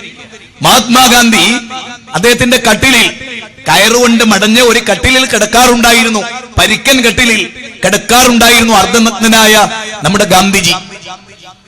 ആ ഗാന്ധിജി ഒരിക്കൽ പറയുന്നുണ്ട്, മതമില്ലാത്ത ഒരു നിമിഷം പോലും എനിക്ക് സങ്കല്പിക്കാൻ പറ്റില്ല. രാഷ്ട്രീയത്തിൽ ഞാൻ പ്രവർത്തിക്കുന്നത് മതം കൊണ്ടാണ്. എനിക്ക് രാഷ്ട്രീയത്തിൽ പ്രവർത്തിക്കാൻ പ്രചോദനം മതമാണ്. ശരിക്കും സ്വാതന്ത്ര്യ സമരത്ത് പങ്കെടുക്കാൻ സ്വർഗമുണ്ട് എന്നായിരുന്നു പറഞ്ഞ് ഷാ വലിയുല്ലാഹി ദഹ്ലവി. ഹജ്ജത്തുല്ലാഹിൽ ബാലിയയിൽ നിങ്ങൾ ബ്രിട്ടീഷുകാരോട് ഏറ്റുമുട്ടിയ സ്വർഗമുണ്ട്. സ്വന്തം രാജ്യത്തിന്റെ സ്വാതന്ത്ര്യത്തിന് വേണ്ടി പടപൊരുതൽ സ്വർഗപ്രവേശനത്തിന് കാരണമാകുമെന്ന് ഇസ്ലാം പഠിപ്പിച്ചു. ഗാന്ധിജി അത് പഠിച്ചു. ഗാന്ധിജി റസൂലിൽ നിന്ന് പലതും പഠിച്ചു. ഞാൻ വെറുതെ പറയല്ല. കെ പി കേശവമേനോൻ നാം മുന്നോട്ട് എന്നുള്ള പുസ്തകം എഴുതിയിട്ടുണ്ട്. എനിക്കുറപ്പുണ്ട് ഇസ്ലാമിനെ നന്നായി അദ്ദേഹം റീഡ് ചെയ്തിരുന്നു. കാരണം പ്രവാചകന്റെ പല വചനവും അദ്ദേഹം അതിൽ ഉദ്ധരിച്ചിട്ടുണ്ട്. ഞാൻ 5 പുസ്തകങ്ങളും പലവരും വായിച്ചു നോക്കിയിട്ടുണ്ട്. ആ പുസ്തകത്തിൽ നമുക്ക് റസൂലിനെ കാണാം. പണ്ഡിറ്റ് ജവഹർലാൽ നെഹ്റുവിന്റെ പുസ്തകത്തിൽ റസൂലിനെ കാണാം. അതേ ആർണോൾഡ് ടോയംബിയുടെ പുസ്തകത്തിൽ റസൂലിനെ കാണാം. ലോകത്തെ എഴുതിയ ഗ്രന്ഥങ്ങളിൽ റസൂലിനെ കാണാം. ആ റസൂൽ സല്ലല്ലാഹു അലൈഹി വസല്ലം ഗാന്ധിജി ആ മടഞ്ഞ കട്ടിലടിയിൽ ഒരു മൺകുടത്തിൽ വെള്ളം ഉണ്ടായിരുന്നു. ഒരു മൺകുടത്തിൽ വെള്ളം. ആ മൺകുടത്തിലെ വെള്ളം, ആ വെള്ളത്തിന്ന് കുറച്ചു വെള്ളം എടുത്ത് പല്ല് തേക്കും. ആ വെള്ളത്തിന്ന് കുറച്ചു വെള്ളം എടുത്ത് കുടിക്കും. ആ വെള്ളത്തിന്ന് കുറച്ചു വെള്ളം എടുത്തിട്ട് ടോയ്ലറ്റ് പോകും. ആ വെള്ളത്തിന്ന് കുറച്ചു വെള്ളം എടുത്തിട്ട് ഗാന്ധിജി കുടിക്കും. ഗാന്ധിജി ആരാ? നമ്പർ 1 നബിയുടെ സുന്നത്ത് ചിലതിൽ മുസ്ലിങ്ങളെക്കാൾ എടുത്ത മനുഷ്യൻ. നബീനെ ഞാൻ ഒരിക്കലും തെറ്റിക്കൂല, നബിയുടെ കാര്യം ഞാൻ ശ്രദ്ധിക്കുമെന്ന് വിശ്വസിച്ച ആള്. ചില കാര്യത്തിൽ മോഹൻലാൽ പാണ്ഡ്യ ചോദിച്ചു. മോഹൻലാൽ പാണ്ഡ്യ ഗാന്ധിജിയോട് ചോദിക്കുകയാണ്, സബർമതി എന്ന് പറഞ്ഞാൽ ഗുജറാത്തിലെ നദിയാണ്. ആ സബർമതി നിങ്ങളുടെ മുമ്പിലൂടെ അല്ലേ ഒഴുകുന്നത്? എത്ര ഗ്യാലൻ വെള്ളമുണ്ടാ സബർമതിയില്? അതിന്ന് വെള്ളം എടുത്തൂടെ, എങ്ങനെ പിശുക്കണോ? ജലപ്രളയം കഴിഞ്ഞു. ഗാന്ധിജിയുടെ ചരിത്രം കേൾക്കണേ. ജലപ്രളയം കഴിഞ്ഞ ഉടനെ സംഭവിച്ചെന്തറിയോ? 25 മീറ്റർ കടലിറങ്ങി. തലശ്ശേരിത്തെ കടല് പത്രത്തിൽ വന്നിരുന്നു. 25 മീറ്റർ ഇറങ്ങിപ്പോയി. വെള്ളം മുഴുവനും വറ്റിപ്പോയി. എന്താ കാരണം? ആ കാരണത്തിൽ മനുഷ്യന്റെ ദുർവിനിയോഗം, വെള്ളത്തോട് മനുഷ്യർ കാണിച്ച അതിക്രമം. ഞാൻ 2 കാര്യങ്ങൾ പറയാം. മുഹമ്മദ് നബിയെ ലോകത്തിന് പരിചയപ്പെടുത്തേണ്ടത് എന്ത് എന്നും ഞാൻ നിങ്ങളോട് പറയാം. മുഹമ്മദ് നബി സല്ലല്ലാഹു അലൈഹി വസല്ലമയെ ഗാന്ധിജി അനുസരിച്ച രംഗം. മോഹൻലാൽ പാണ്ഡ്യ ചോദിക്കുകയാണ്, ഒരു മൺകുടത്തിലെ വെള്ളം കൊണ്ട് ഇതൊക്കെ ചെയ്യണെന്തിനാ? സബർമതി ഇല്ലേ? മോഹൻലാൽ പാണ്ഡ്യയോട് ഗാന്ധിജി പറഞ്ഞു, സബർമതി എന്റെ തറവാട്ടുവകയല്ല. ഒന്നാമത്തെ മറുപടി, സബർമതി എന്റെ തറവാട്ടുവകയല്ല. സബർമതി കോടിക്കണക്കിന് ജീവജാലങ്ങൾക്ക് വെള്ളം ദാനം ചെയ്യുന്ന പ്രദേശമാണ് സബർമതി. പക്ഷികൾ അതിൽ നിന്ന് വെള്ളം പാനം ചെയ്യുന്നു. ജന്തുലോകം അതിൽ നിന്ന് വെള്ളം പാനം ചെയ്യുന്നു. ഒരുപാട് കോടിക്കണക്കിന് മനുഷ്യർക്ക് ഉപകാരവും കൃഷിയിടത്തെ ഉദ്ദീപിപ്പിക്കുന്നതും ആ വെള്ളമാണ്. അതിൽ നിന്ന് ഞാൻ യഥേഷ്ടം വെള്ളെടുക്കുന്നത് മനുഷ്യത്വമല്ല, മാനവികമല്ല. ഞാനത് ചെയ്യില്ല. ഇത് ഞാൻ പഠിച്ചത് പ്രവാചകനിൽ നിന്നാണ് എന്ന് പറഞ്ഞിട്ട് നേരത്തെ ശ്രീനാരായണ ഗുരു പറഞ്ഞ പോലെ ഗാന്ധിജി പറഞ്ഞു കൊടുത്തു. ഒരു ഉഷ്ണമുള്ള ദിവസം, നല്ല ചൂടുള്ള ദിവസം, പ്രവാചകന്റെ ശിഷ്യൻ സയദ് റളിയല്ലാഹു തആല അൻഹു, ആ സയദ് റളിയല്ലാഹു തആല വെള്ളം കുറച്ച് കൂടുതൽ എടുത്തു. വുളു ചെയ്യാൻ, സ്നാനം ചെയ്യാൻ വെള്ളം കുറച്ച് കൂടുതൽ എടുത്തു. പ്രവാചകന്റെ ചോദ്യം എന്തറിയോ? മാ ഹാദാ യാ സയദേ, എന്ത് തോന്നിയാസാണ് സയദേ, വെള്ളം അമിതമായി ഉപയോഗിക്കുകയോ? അപ്പൊ സയദ് ചോദിച്ചു, നബിയെ നല്ല ചൂടുള്ള ദിവസം, എന്റെ വീട്ടിൽ തോന വെള്ളമുണ്ട്, എന്താ കുറച്ച് വെള്ളധികം എടുത്താൽ? പ്രവാചകൻ പറഞ്ഞു, നിന്റെ വീടിന്റെ മുറ്റത്ത് ഒരു പുഴ ഒഴുകുന്നുണ്ടെങ്കിൽ അതിൽ നിന്ന് പോലും അമിതമായി വെള്ളെടുക്കരുത്. അതാണ് ലോകത്തെ പ്രവാചകന്റെ മേന്മ. പ്രവാചകൻ ആരാ? കാലിഫോർണിയയിലെ പഠനം. പ്രവാചകൻ ആരാന്ന് പൊതുവായി പറയാൻ, കാലിഫോർണിയയിലെ പഠനം, കാലിഫോർണിയയിലെ പുതിയ പഠനം. ഒന്ന്, തീവ്രവാദികളായ ആളുകൾ, അവർക്ക് അറ്റാക്ക് ഉണ്ടാകാനുള്ള സാധ്യത കൂടുതലാണ്. തീവ്രവാദികൾക്ക് അറ്റാക്ക് ഉണ്ടാകാനുള്ള സാധ്യത കൂടുതലാണ്. രണ്ടാമതായി, അറ്റാക്ക് ഉണ്ടാകാനുള്ള സാധ്യത പല്ല്, അവനവന്റെ പല്ല് മര്യാദക്ക് കഴുകി വൃത്തിയാക്കാത്തവർ, പല്ല് തേക്കാത്തവർക്ക്, ശരിക്കും പല്ല് തേക്കാത്തവർക്ക്, ദന്തശുദ്ധി വരുത്താത്തവർക്ക് അറ്റാക്കിന് സാധ്യത ഉണ്ടെന്ന് കാലിഫോർണിയയിലെ ഗവേഷണം പറയുന്നു. എന്നിട്ട് കാര്യം പറഞ്ഞോട്ടെ നിങ്ങളോട്. അശ്ശമാഇലുൽ മുഹമ്മദിയ്യ എന്ന് പറയുന്ന ഒരു ഗ്രന്ഥമുണ്ട്. ആ ഗ്രന്ഥത്തിൽ പ്രവാചകൻ ഡെയിലി 20 തവണ ദന്തശുദ്ധി വരുത്തി. ഡെയിലി 20 തവണ അദ്ദേഹത്തിന്റെ സമൂഹത്തോട് അദ്ദേഹം പറഞ്ഞെന്തറിയോ? ലൗലാ അൻ അശുക്ക അലാ ഉമ്മതി ലഅമർതുഹും, എന്റെ സമുദായത്തിന് ബുദ്ധിമുട്ടില്ലായിരുന്നുവെങ്കിൽ ഡെയിലി 5 നേരത്തെ പല്ല് തേക്കൽ, 5 നേരത്തെ നമസ്കാരം നിർബന്ധമായ പോലെ, 5 നേരത്തെ ഒളു നിർബന്ധമായ പോലെ ഞാൻ പല്ല് തേക്കൽ നിർബന്ധാക്കിയായിരുന്നു എന്ന്. പ്രവാചകൻ ലോങ് യാത്ര പോയി, വീട്ടിൽ വന്നാൽ എന്തു ചെയ്യും, ആദ്യം എന്ത് ചെയ്യും എന്ന് ആയിഷ ബീവിയോട് ചോദിച്ചു. 2 മറുപടി. ആദ്യമായി അദ്ദേഹം ദന്തശുദ്ധി വരുത്തും. യാത്ര കഴിഞ്ഞു വന്നാൽ ആദ്യമായി അദ്ദേഹം ദന്തശുദ്ധി വരുത്തും. രണ്ടാമതായി, എന്റെ കവിളിൽ മുത്തം തരും, എന്നെ നബി ചുംബിക്കും, പ്രാണപ്രേയസിയായി എന്നെ കെട്ടിപ്പിടിക്കും. ഇന്ന് ലോകം അന്യന്റെ കെട്ടിയോളയല്ല, ആരാന്റെ മക്കളെ പ്രേമിച്ചു കൊണ്ടുപോയിട്ടല്ല, കല്യാണം കഴിച്ചു മണിയറയിൽ വന്ന പെണ്ണിനെ വീട് വിട്ടു പോകുമ്പോൾ ചുംബിക്കും, വീട്ടിലേക്ക് വന്ന് ദന്തശുദ്ധി വരുത്തിയാൽ ചുംബിക്കും. ഈ മാതൃക ഉണ്ടെങ്കിൽ ഓട്ടോറിക്ഷക്കാരന്റെ ചുംബനത്തിന് വേണ്ടി കെട്ടിയോൾ ഒളിച്ചു പോകൂല എന്നും സാന്ദർഭികമായി ഈ ഉള്ളവൻ ഇവിടെ പറയുന്നു. ഒരു വാചകം പോലും പ്രസംഗിക്കുക എന്നതിന് വേണ്ടി പറയാതെ പ്രവൃത്തി പദത്തിൽ കൊണ്ടുവരൂ ലോകമേ. ഇന്നല്ലാഹ ലാ യുഗയ്യിറു മാ ബിഖൗമിൻ ഹത്താ യുഗയ്യിറു മാ ബിഅൻഫുസിഹിം. ഇന്ത്യയുടെ പാർലമെന്റിൽ എഴുതി വെച്ച ഖുർആന്റെ വചനാണ്. ഇന്ത്യയുടെ പാർലമെന്റിൽ എഴുതി വെച്ച ഖുർആന്റെ വചനം. ആ വചനത്തിൽ എന്താ? സൂറത്ത് റഅദ് 13:11. ഒരു ജനത സ്വയം മാറ്റത്തിന് തയ്യാറാകാത്ത കാലത്തോളം അല്ലാഹുല മാറ്റൂല. അപ്പൊ എന്തും മാറാൻ നമ്മൾ തയ്യാറാകണം. ഇനി നിങ്ങൾ അയച്ചോ, പ്രവാചകനാരാ? കുൽ, പറയുക പ്രവാചക, യാ അയ്യുഹന്നാസ് ഇന്നി റസൂലുള്ളാഹി ഇലൈക്കും ജമീഅ, ഞാൻ നിങ്ങളിലേക്കെല്ലാം ഉള്ള പ്രവാചകനാണ്, ലോകത്തുള്ള മുഴുവൻ മനുഷ്യർക്കുള്ള പ്രവാചകനാണ്. ഞാൻ പറഞ്ഞല്ലോ, 5 നേരം ദന്തശുദ്ധി വരുത്തിയാൽ അത് കുഴപ്പമാണ് എന്ന് പറയാൻ ആർക്ക് കഴിയും? ആർക്ക് കഴിയും? പ്രവാചകൻ പറയാണ്, നിങ്ങള് മൂത്രമൊഴിച്ചാലും കഴുകണം, കാഷ്ടിച്ചാലും കഴുകണം. ആർക്കാത് സ്വീകാര്യമില്ലാത്ത? നിങ്ങള് കാഷ്ടിച്ചാൽ കഴുകുന്ന കൈകൊണ്ട് ഭക്ഷണം കഴിക്കരുത് എന്ന് പഠിപ്പിച്ചു. പിശാചാണ് ഇടത് കൈ കൊണ്ട് ഭക്ഷിക്കുക എന്ന് പറഞ്ഞു. നിങ്ങൾ വലത്തെ കൈ കൊണ്ട് ഭക്ഷിക്കണം, അതാ മനുഷ്യർ എന്ന നിലക്ക് നിങ്ങൾക്ക് നല്ലത് എന്ന് പഠിപ്പിച്ചു.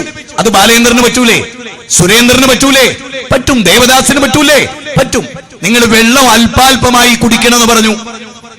നിങ്ങൾ നാക്കാലികൾ വെള്ളം വായിട്ട് കുടിക്കുന്ന പോലെ കുടിക്കരുതെന്ന് പറഞ്ഞു.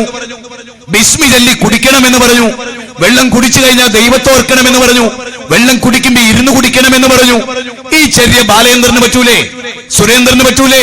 ദേവദാസന് പറ്റൂലേ? കമ്മ്യൂണിസ്റ്റുകാരന് പറ്റൂലേ?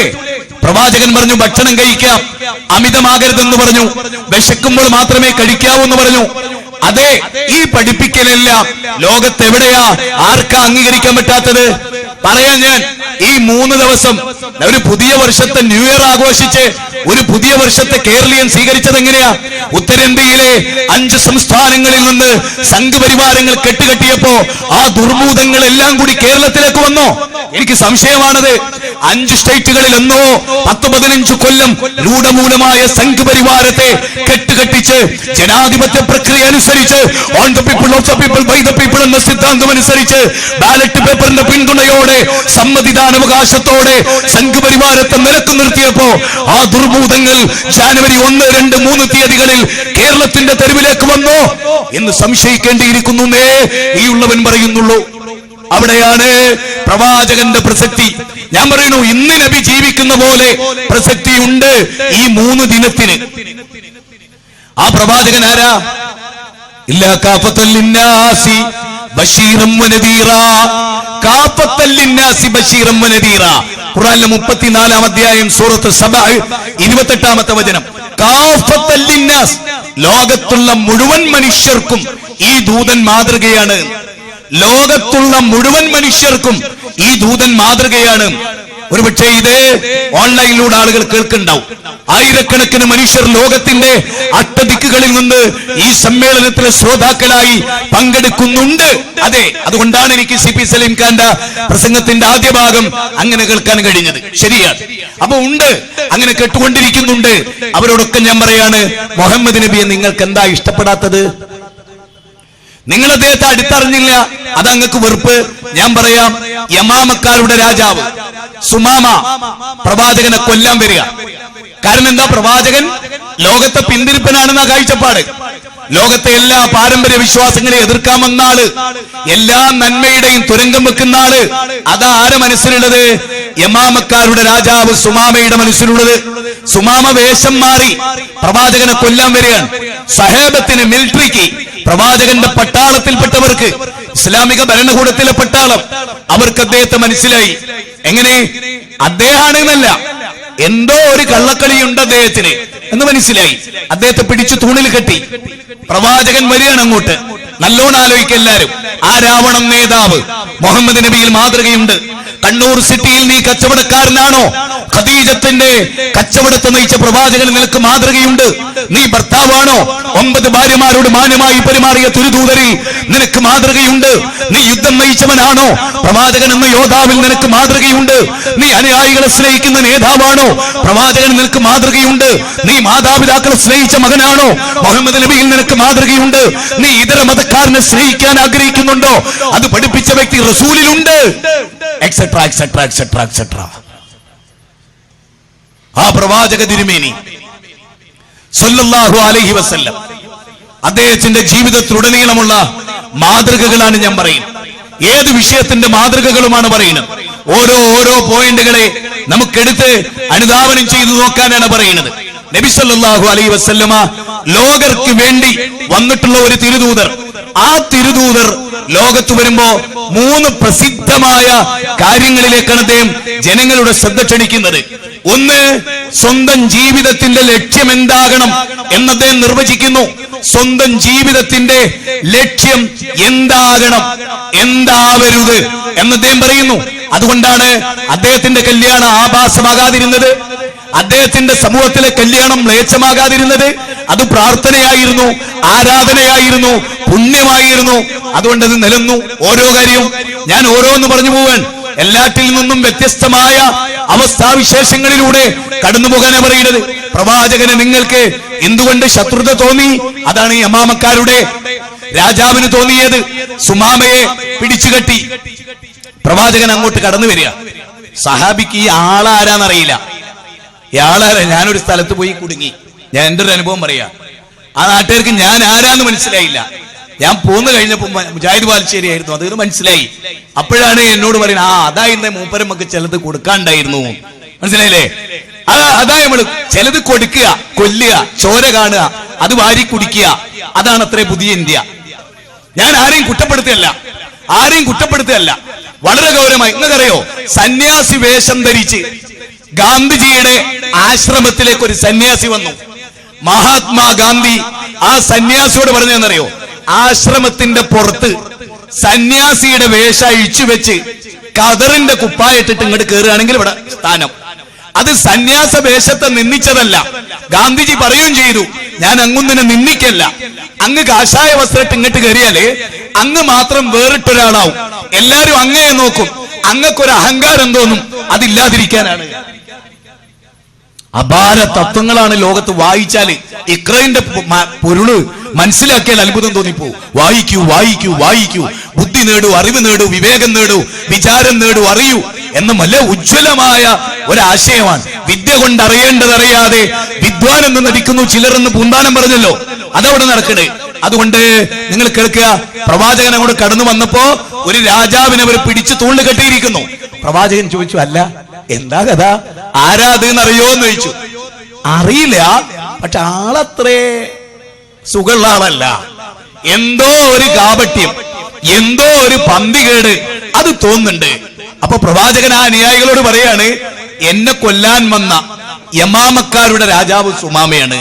സത്യത്തിൽ ഞാൻ നിങ്ങളോടൊക്കെ ഒന്ന് ചോദിച്ചോട്ടെ, പ്രവാചകനെ ലോകത്തു സഹാബത്ത് സ്നേഹിച്ച പോലെ ഒരു നേതാവിനെ ഒരാളും സ്നേഹിച്ചിട്ടില്ല.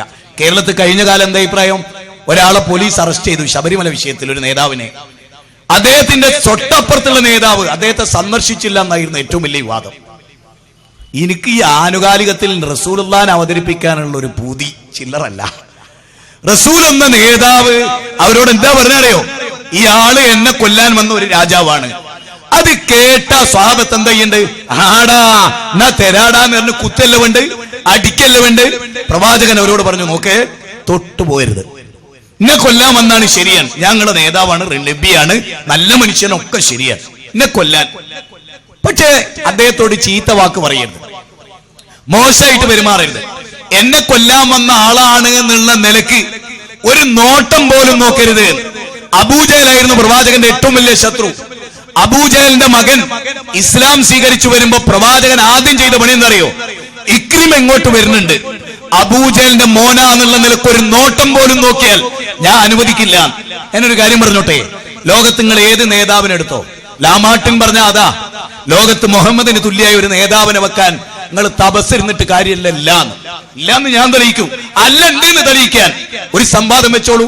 ഏത് ദർശനക്കാരും ആകാശത്തിന്റെ ചുവട്ടിൽ ഏത് ദർശനക്കാരും മുഹമ്മദ് നബിയേക്കാൾ മനുഷ്യ ജീവിതത്തിൽ ഇടപെട്ടൊരു നേതാവുണ്ടെന്ന് തെളിയിക്കാൻ ആർക്കും ആശയപരമായ ഒരു ആദർശപരമായ സ്നേഹത്തിൽ അധിഷ്ഠിതമായ ഒരു അറിവിന്റെ ഉദ്ഘോഷണമായിട്ട് നിങ്ങൾ ഇതിനെ കണ്ടാൽ മതി. പ്രവാചക തിരുമേനി സ്വഹാബത്തിനോട് പറഞ്ഞു, അരുത്, അയാളെ തല്ലരുത്, കൊല്ലരുത്, ഒന്നും ചെയ്യരുത്, ഒരു ചീത്ത വാക്ക് പോലും പറയരുത്. എന്നിട്ട് പ്രവാചകൻ വീട്ടിലോട്ട് പോയി. പ്രവാചകന്റെ വീട്ടിലോട്ട് പ്രവാചകനെ കൊല്ലാമെന്ന ആളാ. വീട്ടിൽ ചെന്നിട്ട് ഭാര്യയോട് പറയുന്നറിയോ, എനിക്കിന്നൊരു രാജ്യത്തിന്റെ രാജാവ് അതിഥിയായിട്ടുണ്ട്, ചപ്പാത്തി ചുട്ടു തരണം, നിങ്ങൾ ചപ്പാത്തി ചുട്ടു വരണം. നബിയെ കൊല്ലാൻ വന്ന മനുഷ്യന് നബിയുടെ ഭാര്യമാരെ കൊണ്ട് ചപ്പാത്തി ചുടിയിക്കുന്നു. കാൽമുട്ട് മരുഭൂമിയിൽ കുത്തി നിന്ന് ആടിന്റെ അകിടിൽ നിന്ന് പാല് കറന്ന് ആ പാലിലെ രോമം എടുത്തു നീക്കി പാല് ശുദ്ധീകരിച്ച് ഒരു പാത്രത്തിലാക്കി ഭാര്യമാർ ചുട്ടുകൊടുത്ത ചപ്പാത്തിയുമായി തന്നെ കൊല്ലാൻ വന്ന രാജാവിന് പാലൂട്ടിയ ചപ്പാത്തി തീറ്റിച്ച ലോകത്തിലേതെങ്കിലും ഒരു നേതാവിന്റെ പേര് പറയാൻ നിങ്ങൾക്ക് ഞാൻ 25 കൊല്ലം തരാം. ആ പ്രവാചകന് പകരം ഒരു പേര് വെക്കാൻ.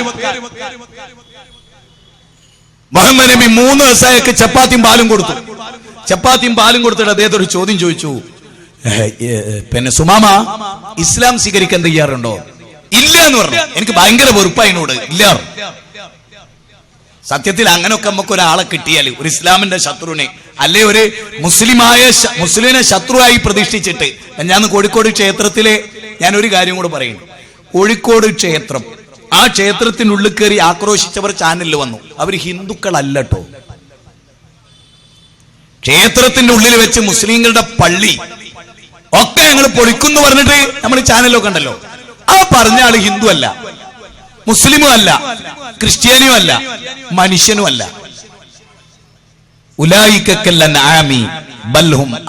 എന്ന് പറഞ്ഞ കൂട്ടത്തിൽ പെട്ടാൻ. ഏതൻസിലെ തെരുവീതിയിൽ ഡയോജനീസ് പട്ടാപ്പകല് ചൂട്ടും കത്തിച്ച് ഓരോരുത്തരും മുഖത്തു നോക്കിയില്ലേ? അല്ല. അടുത്താളെ മുഖത്ത് അല്ല, അടുത്താളെ മുഖത്ത് അല്ല, ആ കൂട്ടത്തിൽ പെട്ട ഒരാള്. അപ്പൊ ആളുകൾ ചോദിച്ചു, എന്താ പട്ടാപ്പകല് ചൂട്ടായിട്ട്? ഞാനൊരു മനുഷ്യനെ തിരയാൻ. ക്ഷേത്രത്തിന്റെ ഉള്ളിൽ വെച്ച് മുസ്ലിങ്ങളുടെ പള്ളി പൊളിക്കുന്ന ഒരാള് മനുഷ്യനല്ല, ഹിന്ദു അല്ല, ക്രിസ്ത്യാനി അല്ല. ഗാന്ധിജി ഹിന്ദു ആയിരുന്നു. സലീം ക പറഞ്ഞല്ലോ, ഗാന്ധിജി ഹിന്ദു ആയിരുന്നു. മൗലാന മുഹമ്മദ് അലി ഒരു മുസ്ലിം ആയിരുന്നു. പക്ഷേ നമ്മൾ ഹിറ്റ്ലറിനും മുസോളിനിക്കും പഠിച്ചാല്, മൂഞ്ചാക്കും വീര സവർക്കർക്കും പഠിച്ചാൽ നമ്മൾ മനുഷ്യരാവില്ല, പിന്നെ നമ്മൾ വേറൊരു ജീവിയായി തീരും. അതുകൊണ്ട് നല്ലോണം ആലോചിക്കാം.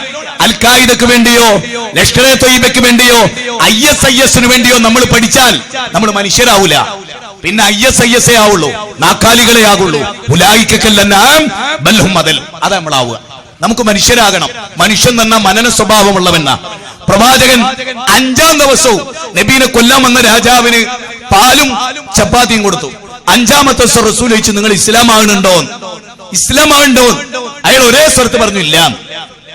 പ്രവാചകൻ സഹാബത്തിനോട് പറഞ്ഞു, കെട്ടയിക്ക്, അയാളെ കെട്ടയിക്ക്, എന്നെ കൊല്ലാൻ വന്ന ആളാണ്, പൊയ്ക്കോട്ടെ, വിട്ടേക്ക്. നോക്കണം, ലോകത്തുള്ളവർ എന്റെ പ്രസംഗം കേൾക്കുന്ന ഒരു ഹിന്ദു ഉണ്ടെങ്കിൽ, ഒരു ക്രിസ്ത്യാനി ഉണ്ടെങ്കിൽ, ഒരൊറ്റ ഇവിടുത്തെ വേറെ മതം വിശ്വസിക്കാത്ത ആളുണ്ടെങ്കിൽ, ഒരു പോലീസ് ഡിപ്പാർട്ട്മെന്റിൽ ആളുണ്ടെങ്കിൽ, നിങ്ങൾ ഓർക്കുക, പച്ച സത്യത്തെ കുറിച്ചാ പറയുന്നത്. പ്രവാചകൻ അയാളെ വിട്ടയച്ചു.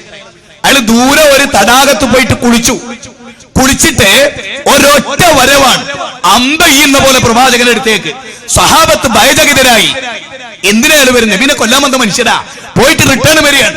അവര് പേടിച്ചു. പ്രവാചകന്റെ നേരെ നിന്നിട്ട് അദ്ദേഹം ഒരു വാചകം പറഞ്ഞു, അഷ്ഹദു അല്ലാ ഇലാഹ ഇല്ലല്ലാഹ് വ അഷ്ഹദു അന്ന മുഹമ്മദർ റസൂലുള്ളാഹ്. പ്രവാചകൻ കിടുങ്ങിപ്പോയി.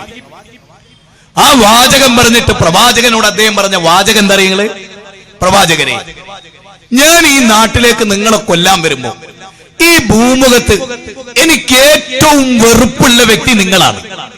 ലോകത്തേതെങ്കിലും ഒരു മുഖത്തോട് എനിക്ക് ഇത്ര വെറുപ്പുണ്ടെങ്കിൽ അത് നിങ്ങളോടായിരുന്നു.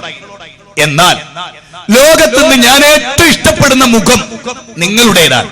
കാരണം കള്ളം പ്രചരിപ്പിക്കുന്ന ശത്രുക്കളിൽ നിന്ന് വ്യത്യസ്തമായി അങ്ങൊന്നിനെ ഞാൻ നേരിട്ട് കണ്ടു, നേരിട്ട് അനുഭവിച്ചു. നേരത്തെ മമ്മൂക്ക പോയോ? മമ്മു സാഹിബ് പറഞ്ഞൊരു വാചകം ഉണ്ടല്ലോ, പ്രസംഗത്തിനുപരി പ്രവൃത്തി എന്നൊരു തത്വം. പ്രവാചകനെ അദ്ദേഹം കണ്ടു.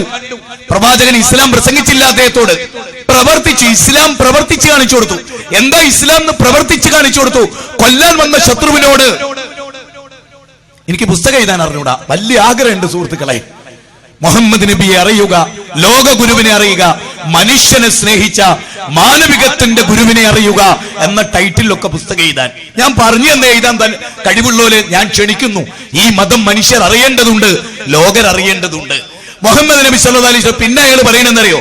ഞാൻ ഈ മദീനയിലേക്ക് വരുമ്പോ ലോകത്ത് എനിക്ക് ഏറ്റവും വെറുപ്പുള്ള സ്ഥലം ഈ മദീനയായിരുന്നു. ഇന്ന് ലോകത്ത് എനിക്ക് ഏറ്റവും ഇഷ്ടമുള്ള സ്ഥലം ഇതാണ്. മൂന്നാമതായി പറയുന്നത്, എനിക്ക് ഏറ്റവും വെറുപ്പുള്ള മതം ഇസ്ലാമായിരുന്നു. ഇന്ന് എനിക്ക് ഏറ്റവും ഇഷ്ടമുള്ള മതം ഇസ്ലാമാണ്. നമ്മൾ ഇസ്ലാം എന്ന് പറയുന്നതിനെ തെറ്റിദ്ധരിച്ചിരിക്കുന്നു. മുഹമ്മദ് നബി സല്ലല്ലാഹു അലൈഹി വസല്ലമയുടെ ചില ചരിത്രം പറയാനാണ് ഞാൻ ഇന്നിവിടെ എഴുന്നേറ്റുന്നത്. ഇനി നമുക്ക് ആനുകാലികളുമായി ബന്ധപ്പെടുത്തി നബി അറിയണം. ആനുകാലികൻ ടച്ച് ചെയ്യരുത്, വേണ്ട, നമുക്കത് വേണ്ട എന്നൊക്കെ പറയേണ്ടതുണ്ട്. ആനുകാലിക ലോകം മനുഷ്യരുമായി ബന്ധപ്പെട്ടതാണ്. മനുഷ്യന്റെ പ്രശ്നങ്ങളിൽ ഇടപെടാത്തവർ മുസ്ലിങ്ങളല്ല. മനുഷ്യർക്ക് വേണ്ടി ഉയർത്തെഴുന്നേൽപ്പിക്കപ്പെട്ടതാണ് ഈ മതം. ഇവിടെ ഇരിക്കുന്നുണ്ട് നമ്മുടെ അതിഥി. നിങ്ങൾ സമൂഹത്തിലും ഇടപെടുന്നു, സമൂഹത്തിൽ ഇടപെടാത്ത മുസ്ലിമാവോ? കുൻതും ഖൈറ ഉമ്മ ഉഖ്രിജത് ലിന്നാസ്. എന്തായിനർത്ഥം? ഉഖ്രിജത് ലിന്നാസ്. മുസ്ലിങ്ങളെ പറ്റി അല്ലാഹു പറഞ്ഞെന്നറിയോ? 715 കോടി മനുഷ്യർക്കും വേണ്ടി ഉയർത്തെഴുന്നേൽപ്പിക്കപ്പെട്ടവരാ നിങ്ങൾ. ലോകത്തിലെ സകല മനുഷ്യർക്കും വേണ്ടി ഉയർത്തെഴുന്നേൽപ്പിക്കപ്പെട്ട വകദാലിക ജഅൽനാകും ഉമ്മത്തൻ വസതാ ലിതകൂനു ശുഹദാ അലന്നാസ്. ലോകത്തിന് മുഴുവനും ഉയർത്തെഴുന്നേൽപ്പിക്കപ്പെട്ടവരാ മുസ്ലിങ്ങൾ. അതുകൊണ്ട് മുസ്ലിങ്ങൾക്ക് ജനങ്ങളുടെ വിഷയത്തിൽ ഇടപെടാതിരിക്കാൻ വയ്യ, ലോകത്തിന്റെ വിഷയത്തിൽ ഇടപെടാതിരിക്കാൻ വയ്യ. നന്മ കൽപ്പിക്കേണ്ടവരാ നമ്മൾ. ഞാൻ കഴിഞ്ഞ ജാനുവരി 1, ജാനുവരി 2, ജാനുവരി 3 ഞാൻ പ്രവാചകനുമായി ബന്ധപ്പെടുത്താൻ ആഗ്രഹിക്കുന്നു. കേട്ടോളൂ നിങ്ങൾ. ശബരിമലയിൽ 2 സ്ത്രീകൾ പ്രവേശിച്ചു. ആ പ്രവേശനത്തിന്റെ ശരിയും തെറ്റും ഞാനിവിടെ ചർച്ച ചെയ്യുന്നില്ല. പ്രവേശിക്കാമോ പ്രവേശിച്ചുകൂടെ എന്നത് അവരുടെ ദർശനങ്ങളുമായി ബന്ധപ്പെട്ട ഒരു ചർച്ചയാണ്. അതെവിടെയും ഞാൻ കണ്ടിട്ടുമില്ല. ആവാമായിക്കൂട എന്ന പ്രമാണം ഋഗ്വേദം, സാമവേദം, അഥർവവേദം, യജുർവേദം, 108 ഉപനിഷത്തുക്കൾ, ശ്വേതാശ്വേതോപനിഷത്ത്, ബൃഹദാരണ്യോപനിഷത്ത്, മണ്ഡകോപനിഷത്ത്, കഠോപനിഷത്ത്, ഈശാവാസോപനിഷത്ത്, തൈത്രിയോപനിഷത്ത്, ഇതിലൊക്കെ എങ്ങനെയാ പറയുന്നത്? ശ്രുതികൾ ഇങ്ങനെയാ, സ്മൃതികൾ ഇങ്ങനെയാ. ആ പള്ളിയിൽ, ആ അമ്പലത്തിൽ പെണ്ണിന് പോയി കൂടുന്ന ഭഗവത്ഗീത 18 അധ്യായമുള്ള ഭഗവത്ഗീതയിലെ 4-ാം അധ്യായത്തിലെ 8-ാമത്തെ ശ്ലോകം ഞാൻ എവിടെയും കണ്ടില്ല. അത് വിഷയം അവിടെ കട്ടെ.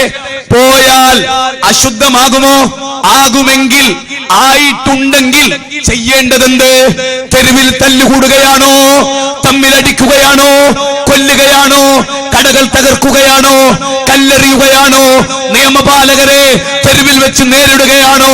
പാർട്ടി ഓഫീസ് തകർക്കലാണോ? വാഹനം കത്തിക്കലാണോ? ടയർ കത്തിക്കലാണോ? റോഡ് ബ്ലോക്ക് ചെയ്യലാണോ? വനിതകളെ മർദ്ദിക്കലാണോ? എന്താ വേണ്ടത്? ഈ ചോദ്യത്തിന് മുഹമ്മദ് നബി ഉത്തരം പറയുന്നു. ഗാന്ധി ഈ ടൗൺ സ്ക്വയറിൽ മുഹമ്മദ് നബി ആ ചോദ്യത്തിന് ഉത്തരം പറയുന്നു. ലോകഗുരു ആ ചോദ്യത്തിന് ഉത്തരം പറയുന്നു. ഒന്നുകൂടി ഞാൻ പറയുന്നു, അവിടെ അശുദ്ധമായി എന്ന് ഭക്തജനങ്ങളുടെ വാദം നമ്മൾ താൽക്കാലികമായി അംഗീകരിച്ചു കൊടുക്കുന്നു വിചാരിക്കുക. എങ്കിലും ഉണ്ടാകേണ്ടതെന്താ? ഉണ്ടായി തീരേണ്ടതെന്താ? ഞാൻ ഇതേപോലെ ഒരു സംഭവം ഉണ്ടായി ചരിത്രത്തില്, ഇതേപോലെ. പക്ഷെ വേറൊരു മതസമൂഹത്തില്, ഇസ്ലാമില്. കേട്ടോളണം, നെഞ്ചത്ത് കൊത്തിവെച്ചു കൊള്ളണം. ഇന്ന് വീട്ടിലേക്ക് മടങ്ങിപ്പോകുമ്പോ അയൽപ്പക്കത്തെ ഭാസ്കരട്ടനോട് പറയണം, ജോർജിനോട് പറയണം, ഒരു മാതൃക ശബരിമലയിൽ ഉണ്ടായ പോലെ ഒരു സംഭവം ഞങ്ങളുടെ നബിയുടെ ചരിത്രത്തിൽ ഉണ്ടായിട്ടുണ്ട്. കേട്ടോളീൻ. അതേതാ? മുസ്ലിങ്ങൾ പുണ്യം തേടി തീർത്ഥാടനത്തിന് പോകുന്ന മസ്ജിദുൻ നബവി, മദീനത്തെ പള്ളി. ലോകത്തെ മുസ്ലിങ്ങൾ പോലും പിക്ചറിലൂടെ, അതുപോലെ സോഷ്യൽ മീഡിയയിലൂടെ കണ്ട മസ്ജിദുൻ നബവി, അത് അശുദ്ധമാക്കാൻ, അവിടെ കലാപമുണ്ടാക്കാൻ IS എന്ന് പറയുന്ന മനുഷ്യ പിശാചുക്കൾ അങ്ങോട്ട് പോയി. അവർ മുസ്ലിങ്ങളാണോ? ഒരു മുസ്ലിം സലീംക്ക് എപ്പോഴും പറയുന്നതാണ്, ഇഷ്ടപ്പെട്ട വാചകവും എന്താ? ഒരു മുസ്ലിം അവന്റെ ആരാധനാലയം അശുദ്ധമാക്കുമോ? അവന്റെ ആരാധനാലയം അവൻ കേടുവരുത്തുമോ? അവൻ ഭക്തനാണെങ്കിൽ അവൻ ഭക്തനല്ല എന്നതുറപ്പാണ്. ഞാൻ ചോദിക്കുന്നത്, ISISന്റെ ഹൃദയവും ISISൽപ്പെട്ട അബൂബക്കർ ബഗ്ദാദിയുടെയും അയ്മൻ ദവാഹിരിയുടെയും അവിടെ താടി വെച്ച് തൊപ്പിയിട്ട് നരിയാണിയുടെ പോലെ തുണി ഉടുത്ത ആ മുസ്ലിം നാമധാരിയുടെ ഹൃദയവും ശബരിമലയിൽ കച്ചറ ഉണ്ടാക്കാൻ, വിപ്ലവമുണ്ടാക്കാൻ, കലാപമുണ്ടാക്കാൻ ഇറങ്ങിപ്പുറപ്പെട്ട പെണ്ണും മാണും അവരുടെ ഹൃദയവും തമ്മിൽ പേരിൽ വ്യത്യാസമുണ്ട്, കാസ്റ്റിൽ വ്യത്യാസമുണ്ട്, ചിന്തയിൽ വ്യത്യാസമുണ്ടോ? ഇല്ല. അവരുടെ മനസ്സ് കലാപത്തിന്റെ മനസ്സാണ്, ഇൻടോളറൻസിന്റെ മനസ്സാണ്. മാസ് സൈക്കോളജി ഓഫ് ഫാസിസം എന്ന ഗ്രന്ഥത്തിൽ വില്യം റീഗ് പറഞ്ഞ മനസ്സാണ്. അങ്ങനെ കാണാൻ പറ്റുമോ? ശബരിമലയിൽ പ്രശ്നം ഉണ്ടാക്കാൻ പോയ ഹിന്ദു അല്ലട്ടോ, ഹിന്ദുക്കൾ ഇവിടെ ഉണ്ട്, രാമഭക്തരായ ഹിന്ദുക്കൾ ഇവിടെ ഉണ്ട്. ഈ നാട്ടിലെ നല്ല മനുഷ്യന്മാര് രാവിലെ എണീറ്റ് കപ്പ കൃഷി ചെയ്തും പാടത്ത് പണിയെടുത്തും ലോറി പണിയെടുത്തും കരിങ്കല്ല് കോറി പണിയെടുത്തും ഭാര്യനെയും മക്കളെയും പറ്റുന്ന രാമേന്ദ്രനും ബാലകൃഷ്ണനും സുരേന്ദ്രനും ഒക്കെ അങ്ങനെയുള്ള ആളുകൾ. അതുകൊണ്ടാണ് ഞാൻ ഒരു കാര്യം പറയുന്നത്, മസ്ജിദുൻ നബവി ഒരു റക്അത്ത് നിസ്കരിച്ചാൽ എത്രയോ ഇരട്ടി, 1000ന്റെ മീതെ ഇരട്ടി കൂലി കിട്ടുന്ന സ്ഥലമാണ് മസ്ജിദുൻ നബവി. പ്രവാചകന്റെ കൈകൊണ്ട് തീർത്ത മസ്ജിദുൻ നബവി. വാന്നൽ മസാജിദ് ലില്ലാ, പള്ളി അല്ലാഹുവിന്റെ. ആ അല്ലാഹുവിന്റെ പള്ളിയിൽ ഒരു വിവരദോഷിയായ, ഒരറിവില്ലാത്ത, പ്രകോപിതനായ, പ്രവാചകനോടും പ്രവാചകന്റെ ആരാധനയോടും ആരാധനാലയത്തോടും ഒക്കെ വെറുപ്പുള്ള ഒരാള്, അയാൾ വന്നിട്ട് നബിയുടെ പള്ളിയിൽ മൂത്രയിച്ചു. എന്റെ പ്രിയപ്പെട്ട ഹൈന്ദവരെന്റെ വാക്ക് കേട്ടോളി, ഇത് നിങ്ങൾ ഇവിടുത്തെ ഹിന്ദുക്കളാണ് എന്ന് പറഞ്ഞിട്ട് ഒരു ഹിന്ദുക്കളല്ലോ. ഞാൻ പറഞ്ഞുതരാം, തെരുവിൽ യുദ്ധം ചെയ്തവരൊന്നും തെറ്റിദ്ധരിച്ചിട്ട് ചെയ്ത സാധുക്കൾ ഉണ്ടാവും. ഓല് ഇൻഷാ അല്ലാഹ് അറിവ് കിട്ടിയോലും മാറുകയും ചെയ്യും, യാതൊരു പ്രശ്നമില്ല. അതിൽ നിങ്ങളറിയാലോ, ഈ വാടാനപ്പള്ളിയിൽ കത്തിയോണ്ട് കുത്തിയേറിനെ NDF എന്നാണ്, അല്ലെ SDPI എന്ന് കേൾക്കുന്നു. ഞങ്ങൾക്ക് നിങ്ങളോട് പറയാനുള്ള അവർ ഇസ്ലാമിനെ പ്രദാനം ചെയ്യുന്നവരല്ല. നിങ്ങൾ നല്ലോണം മനസ്സിലാക്കുക. ഇത് പറയാനുള്ള ആർജമെങ്കിലും നമ്മളൊക്കെ കാണിക്കുക, നമ്മൾ കാണിക്കുക. തെറ്റിനെ തെറ്റെന്ന് പറയാം, കോടാലിയെ കോടാലി എന്ന് വിളിക്കുക. ബിനോയ് വിശ്വം മുമ്പ്, വർഷങ്ങൾക്ക് മുമ്പ് കോഴിക്കോട് നമ്മുടെ ഒരു സെമിനാർ ഉദ്ഘാടനം ചെയ്ത അദ്ദേഹം പറഞ്ഞ വാചക, കോടാലിയെ കോടാലി എന്ന് വിളിക്കാനുള്ള ആർജവം, അത് പഞ്ഞിക്കെട്ടാന്ന് പറയാതിരിക്കാനുള്ള തന്റെ ഇടം. ആ തന്റെ ഇടം കാണിച്ചില്ലെങ്കിൽ ലോകം നന്നാവൂല. ഉറപ്പിച്ചോളൂ, ലോകം നന്നാവൂല. ലോകം നന്നാകണമെങ്കിൽ ശക്തമായ തീരുമാനങ്ങൾ ഉണ്ടാവണം. പ്രവാചക തിരുമേനിയുടെ മസ്ജിദുൻ നബവിയുടെ ഉള്ളിൽ ഒരു വിവരദോഷി മൂത്രയിച്ചാൽ തുടങ്ങിയപ്പോ അനുയായികൾ, പ്രവാചകൻ അനുയായികൾ പ്രകോപിതരായി വന്നു. ആരെടാന്ന് ചോദിച്ചു. പെട്ടെന്ന് മൂത്ര സ്റ്റക്കായി പോയി. പ്രവാചകൻ പറഞ്ഞു, മൂത്രയിക്കട്ടെ, ഒഴിവാക്ക്, ഒച്ചപ്പാടുണ്ടാക്കല്ലേ. അയാൾ റാഹത്തായിട്ട് മൂത്രയിക്കട്ടെ. എവിടെ ഒഴിക്കട്ടെ? ടോയ്ലറ്റില, യൂറോപ്യൻ ക്ലോസറ്റില, മുനിസിപ്പാലിറ്റി കക്കൂസില, പള്ളിന്റെ ഉള്ളില്, ദൈവത്തെ ആരാധിക്കുന്ന ആരാധനാലയത്തിന്റെ ഉള്ളില് മൂത്രയിക്കുകയാണ്. മൂത്രക്കൊഴിച്ചു കഴിഞ്ഞപ്പോ പ്രവാചകൻ അനുയായികളോട് പറഞ്ഞു, ഇടുവാ, ആ മൂത്രയിച്ച സ്ഥലം കഴുകി വൃത്തിയാക്കണം. ആ മൂത്രയിച്ച സ്ഥലം കഴുകിയിട്ട് വൃത്തിയാക്കണം. ഇന്നത്തെ കേരളത്തിലാണെങ്കിലോ ആ മൂത്രയിച്ച സാമാനം കട്ട് ചെയ്ത് കൊണ്ടുവരി. ക്ഷമിക്കണം കേട്ടോ, ക്ഷമിക്കണം. ജാതി ബാധിച്ചാലും കൂടെ തൽക്കാലം ക്ഷമിക്കുക. മനുഷ്യനെ സ്നേഹിക്കുന്നുണ്ടാ. ഇന്നൊരു അമ്പലത്തിൽ കയറി മുസ്ലിം മൂത്രയിച്ച എന്താ പറയാ? മൂത്രയിക്കേനി മുസ്ലിങ്ങൾക്ക് സാമാനം കൊടുക്കരുതടാ. ഇവരാരുടെ നിങ്ങളൊക്കെ? നിങ്ങളൊക്കെയാണോ മനുഷ്യന്മാരെ ഈ നാട്ടിൽ ജീവിക്കുന്നത്? ആലോചിച്ച് നോക്കാം. പ്രവാചക തിരുമേനി അനുയായികൾ വിളിച്ചിട്ട് പറഞ്ഞു, മോനെ അത് 2 ബക്കറ്റ് വെള്ളം ഒഴിച്ചാൽ കഴിക്കണം. മൂത്രയിച്ച ആളോടോ, വാ വാ, എന്റെ ഷോൾഡറിൽ കയ്യും കെട്ട്. അതെ, എന്ത് പണിയാ കാണിച്ചേ? അവര് ദേഷ്യം പിടിക്കൂലേ? അവർ വിശ്വസിക്കുന്ന ഒരു ആരാധനത്തിനുള്ളിൽ വന്നിട്ട് ഇഞ്ചാതി പണിയെടുത്താൽ ആർക്കാ ദേഷ്യം പിടിക്കാതിരിക്കുക? എന്നിട്ട് പറയാണ്, അതെ, ഇത് ദൈവത്തെ ആരാധിക്കുന്ന ഒരു ആരാധനാലയ. ഈ ആരാധനാലയത്തിൽ മൂത്രയിച്ചാൽ അത് ശരിയാവും നിനക്ക് തോന്നുന്നുണ്ടോ? ഇത് ദൈവത്തെ വാഴ്ത്തുന്ന ഇടമാണ്, ഖുർആൻ പാരായണം ചെയ്യുന്ന ഇടമാണ്, ദിക്ർ ചെയ്യുന്ന ഇടമാണ്. ഇവിടെ നീ ചെയ്യാൻ പാടുണ്ടോ എന്ന് പ്രവാചകൻ ശാന്തനായി, മാന്യനായി, വളരെ നല്ല നിലക്ക് ചോദിച്ചു. ഒരു സംഭവം ഉണ്ടായി. എന്നപ്പോ ഈ മനുഷ്യൻ അപ്പൊ പ്രാർത്ഥിച്ചു. എന്താ പ്രാർത്ഥന അറിയോ? അല്ലാഹുവേ, എന്നോട് മാന്യമായി പെരുമാറിയ പ്രവാചകനോട് നീ കരുണ കാണിക്കണേ, എന്നോട് മോശമായി പെരുമാറിയോട് നീ കാരുണ്യം കാണിക്കല്ലേ. ഇനി ഞാൻ എന്റെ പ്രിയപ്പെട്ട ആദരണീയരായ, ഒരുപക്ഷെ ഇന്ത്യയിൽ ഹിന്ദുക്കളെ ഏറ്റവും കൂടുതൽ സ്നേഹിക്കുന്ന ഒരു മതസംഘടനയുടെ വേദിയിൽ നിന്നുകൊണ്ട് ഞാൻ ചോദിക്കാൻ, എന്റെ പ്രിയപ്പെട്ട ഹൈന്ദവരെ, ശബരിമല അശുദ്ധായി ആ 2 സ്ത്രീകളെ കൊണ്ടെങ്കിൽ നടക്കേണ്ടത് ഇതാണോ? മൂത്രമൊഴിച്ച വ്യക്തിയെ ഉപദേശിച്ചു വിട്ടു, കലാപുണ്ടാക്കിയോ? തെരുവ് തല്ലിയോ? ഇല്ല. മതത്തിന്റെ ലക്ഷ്യം എന്താ? മതത്തിന്റെ ലക്ഷ്യം എന്താ? സമാധാനാണോ? ശാന്തിയാണോ? സാഹോദര്യാണോ? ആണോ? ഒരു രാമഭക്തന്റെ ലക്ഷ്യം എന്തറിയോ? സമാധാനമാണ്. ഗാന്ധിജി പറഞ്ഞത് അതാണ്. സമാധാനപൂർണമായ ഒരു രാജ്യം ഞാൻ ഇഷ്ടപ്പെടുന്നുണ്ട്. അതിനെ രാമരാജ്യം എന്ന് വിളിക്കാൻ ഞാൻ ഇഷ്ടപ്പെടുന്നു. നിങ്ങൾ അതിനെ റഹീമിന്റെ രാജ്യം എന്ന് വിളിച്ചോളൂ എന്ന് മഹാത്മാഗാന്ധിയെ പോലെ ഒരു രാമഭക്തനെ ഞാൻ റീഡ് ചെയ്തിട്ടേ ഇല്ല. ഞാനൊരു കഥ പറഞ്ഞോട്ടെ. മഹാത്മാഗാന്ധിയെ ഒരു യാത്രയിലാ, കടലിലൂടെയുള്ളൊരു യാത്ര. ഗാന്ധിജിയെ ഒരു ബ്രിട്ടീഷുകാരൻ ഇങ്ങനെ നോക്കുന്നുണ്ട്. ആ കപ്പലിലൊരു ബ്രിട്ടീഷുകാരൻ. ഗാന്ധിജിയോട് ഇത്ര വെറുപ്പ്. ഞാൻ നേരത്തെ വിസ്റ്റിൻ ചർച്ചിൽ ഉദ്ധരിച്ചില്ലേ, ഈ പനക്ക് കൂമ്പ് വരുന്ന പോലെ എനിക്കിങ്ങനെ ഓരോ കാര്യം ഒന്ന് വരുമ്പോ നിങ്ങൾ ക്ഷമിക്കണോ.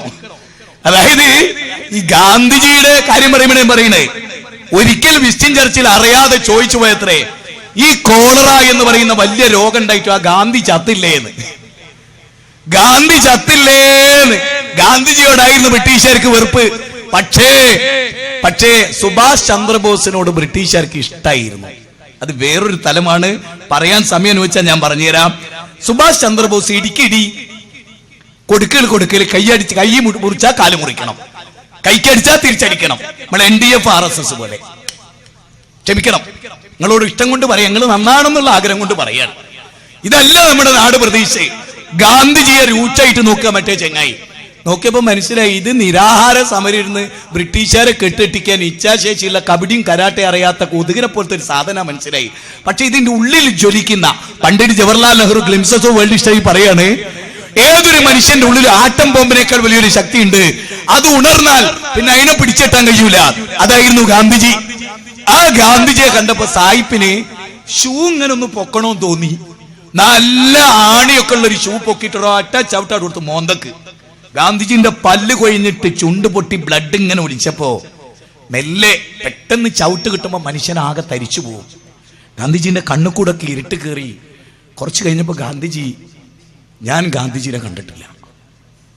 പക്ഷെ ഗാന്ധിജി എന്ന് പറയുന്ന ഇന്ത്യക്കാരൻ ബാരിസ്റ്റർ ജോലി ഉപേക്ഷിച്ച് ഇന്ത്യയുടെ മോചനം സ്വപ്നം കണ്ട് ഈ നാട്ടിലേക്ക് കടന്നു വരുമ്പോൾ 41 കോടി ഇന്ത്യൻ പൗരന്മാർ ഡ്രസ്സ് ധരിച്ചിട്ടേ ഞാൻ ഡ്രസ്സ് ധരിക്കൂ എന്ന് പറഞ്ഞ് അർദ്ധനായ നേരെ മറിച്ച് നമ്മൾ പല നേതാക്കന്മാരെ കാണുന്നത്, നിങ്ങൾക്ക് ആർക്കും ഡ്രസ്സ് ഇല്ലെങ്കിലും എൻ്റെ ഡ്രസ്സ്, ഒരു ഡ്രസ്സിന് എന്നെ 25 ലക്ഷം, ഒരു ഡ്രസ്സിന് എന്നെ 10 ലക്ഷം, ഞാൻ അങ്ങനെ അതിട്ട് 48 രാജ്യത്തൊക്കെ പോകും. നിങ്ങൾ എന്താക്കൂ? അതും നേതാക്കന്മാർ തന്നെയാണ്. അർദ്ധനഗ്നനായ ഗാന്ധി നേതാവാണ്. ആ ഗാന്ധിജി ഈ ബ്രിട്ടീഷുകാരനോട് ചോദിക്കുന്ന ചോദ്യം എന്താ അറിയോ? ചോദ്യം ഇതാണ്. ഗാന്ധിജിന്റെ ചോദ്യം, എന്റെ പരുക്കം പല്ല് തട്ടി നിന്റെ മനോഹരവും വെളുത്തതും സോഫ്റ്റുമായ നിന്റെ സ്കിന്ന് വേദനിച്ചോ? ഗാന്ധിജിന്റെ പല്ല് ചവിട്ടി താഴെട്ടോനോട് ഗാന്ധിജിന്റെ ചോദ്യം എന്താണ്? എന്താ ചോദ്യം? എന്റെ പല്ല് തട്ടിയിട്ട് നിന്റെ കാല് വേദനിച്ചോ?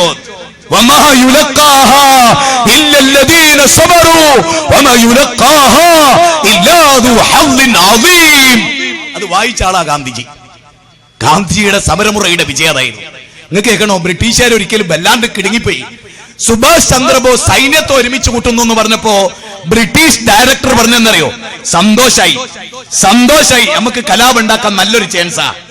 കാരണം അവിടെ പട്ടാളം ഒരുങ്ങാൻ, രണ്ടാളെ ശബരിമല കേട്ട സർക്കാർ തയ്യാറായാൽ കലാപം ഉണ്ടാക്കാൻ മറ്റോല് കാത്തിരിക്കുമ്പോ എന്ത് ചെയ്യണം എന്നൂടെയായിട്ട് ഒപ്പം അറിയണത്. യാതൊരു സംശയമില്ല. ഞാനും നിങ്ങൾ കേരളക്കാരാ, നമുക്കിവിടെ ജീവിക്കണം. ആരും ഭരിക്കട്ടെ, ആരും ഈ നാടിനെ നയിക്കട്ടെ, പക്ഷെ ജനങ്ങളുടെ ക്ഷേമമല്ലാതെ, ജനങ്ങളുടെ സ്വസ്ഥതയല്ലാതെ അതിനപ്പുറത്തൊന്നും ഉണ്ടാകാൻ പാടില്ല. അതിന്റെ അപ്പുറത്ത് സുഭാഷ് ചന്ദ്രബോസ് സൈന്യത്തെ ഒരുക്കുമ്പോ അതിന്റെ അപ്പുറത്ത് ഗാന്ധിജി എണീച്ചിക്കാൻ കഴിയാത്തോണ്ട് വടി ഇങ്ങനെ കുത്തിപ്പിടിച്ചിട്ട് മെല്ലെ പറയാണ്, ഈ സമരമൊന്നും ഇവിടെ കാര്യമില്ല കേട്ടോ. 1905 നമ്മളൊരു ഹർത്താൽ ആചരിക്കാൻ വിചാരിക്കുന്നുണ്ട്. നാട് മുഴുവനും സൈലന്റായി നിൽക്കുക, കടയൊക്കെ അടയ്ക്കുക, ഫാക്ടറിയൊക്കെ അടയ്ക്കുക, എല്ലാം അടച്ചിട്ട് നമ്മൾ പൊരേ കുത്തിരിക്കുക. ഇത് ഗാന്ധിജി തീരുമാനിച്ചപ്പോ ബ്രിട്ടീഷുകാർ പറയണെന്തറിയോ? അച്ചങ്ങായിന്റെ സമരമുറിന്റെ മുമ്പിൽ നമ്മളെ പട്ടാളത്തെ അയക്കാൻ പറ്റുമോ? ഓൻ പൊരേ കുത്തിരിക്കാന്ന് അറിയണത്. ഓൻ തെരുവിലിറങ്ങുമല്ലോ ഓനെ തല്ലാനും കുത്താനും മറ്റേ പോലീസുകാരനെ പണ്ടത്ത് കത്തിയേറ്റ പോലെ കൊല്ലാനും കഴിയാ. അതുകൊണ്ട് ഗാന്ധിജി എന്ത് പറഞ്ഞു? ബ്രിട്ടീഷുകാരനെ പ്രകോപിപ്പിക്കാൻ ലോകത്തിൽ ഏറ്റവും നല്ല മാർഗം പൊരേ കുത്തിരിക്കാന്നുള്ളതാണ്. ഗാന്ധിജിയെ പഠിക്കാൻ ഞാൻ ഇന്ത്യക്കാരോട് പറയണത്, ദയവ് ചെയ്ത് നിങ്ങൾ മുഹമ്മദ് നബീനൊന്നും പഠിച്ചില്ലെങ്കിൽ നിങ്ങൾക്ക് പോക്കാണ് വേറെ വിഷയം. പക്ഷെ പഠിച്ചിട്ടില്ലെങ്കിലും ആ ഗാന്ധിജീനെ പറ്റിയെങ്കിലും ഏത് 3000 കോടിന്റെ പ്രതിമ ഒന്നും ഉണ്ടാക്കേണ്ട, 35 ഉറുപ്പ്യന്റെ പ്ലാസ്റ്റോ പാരീസ് വെച്ചിട്ട് ഒരു ഫോട്ടോ ഉണ്ടാക്കി കൊടുത്താൽ മതി, എന്നാലും അയാൾ മഹാനാവും.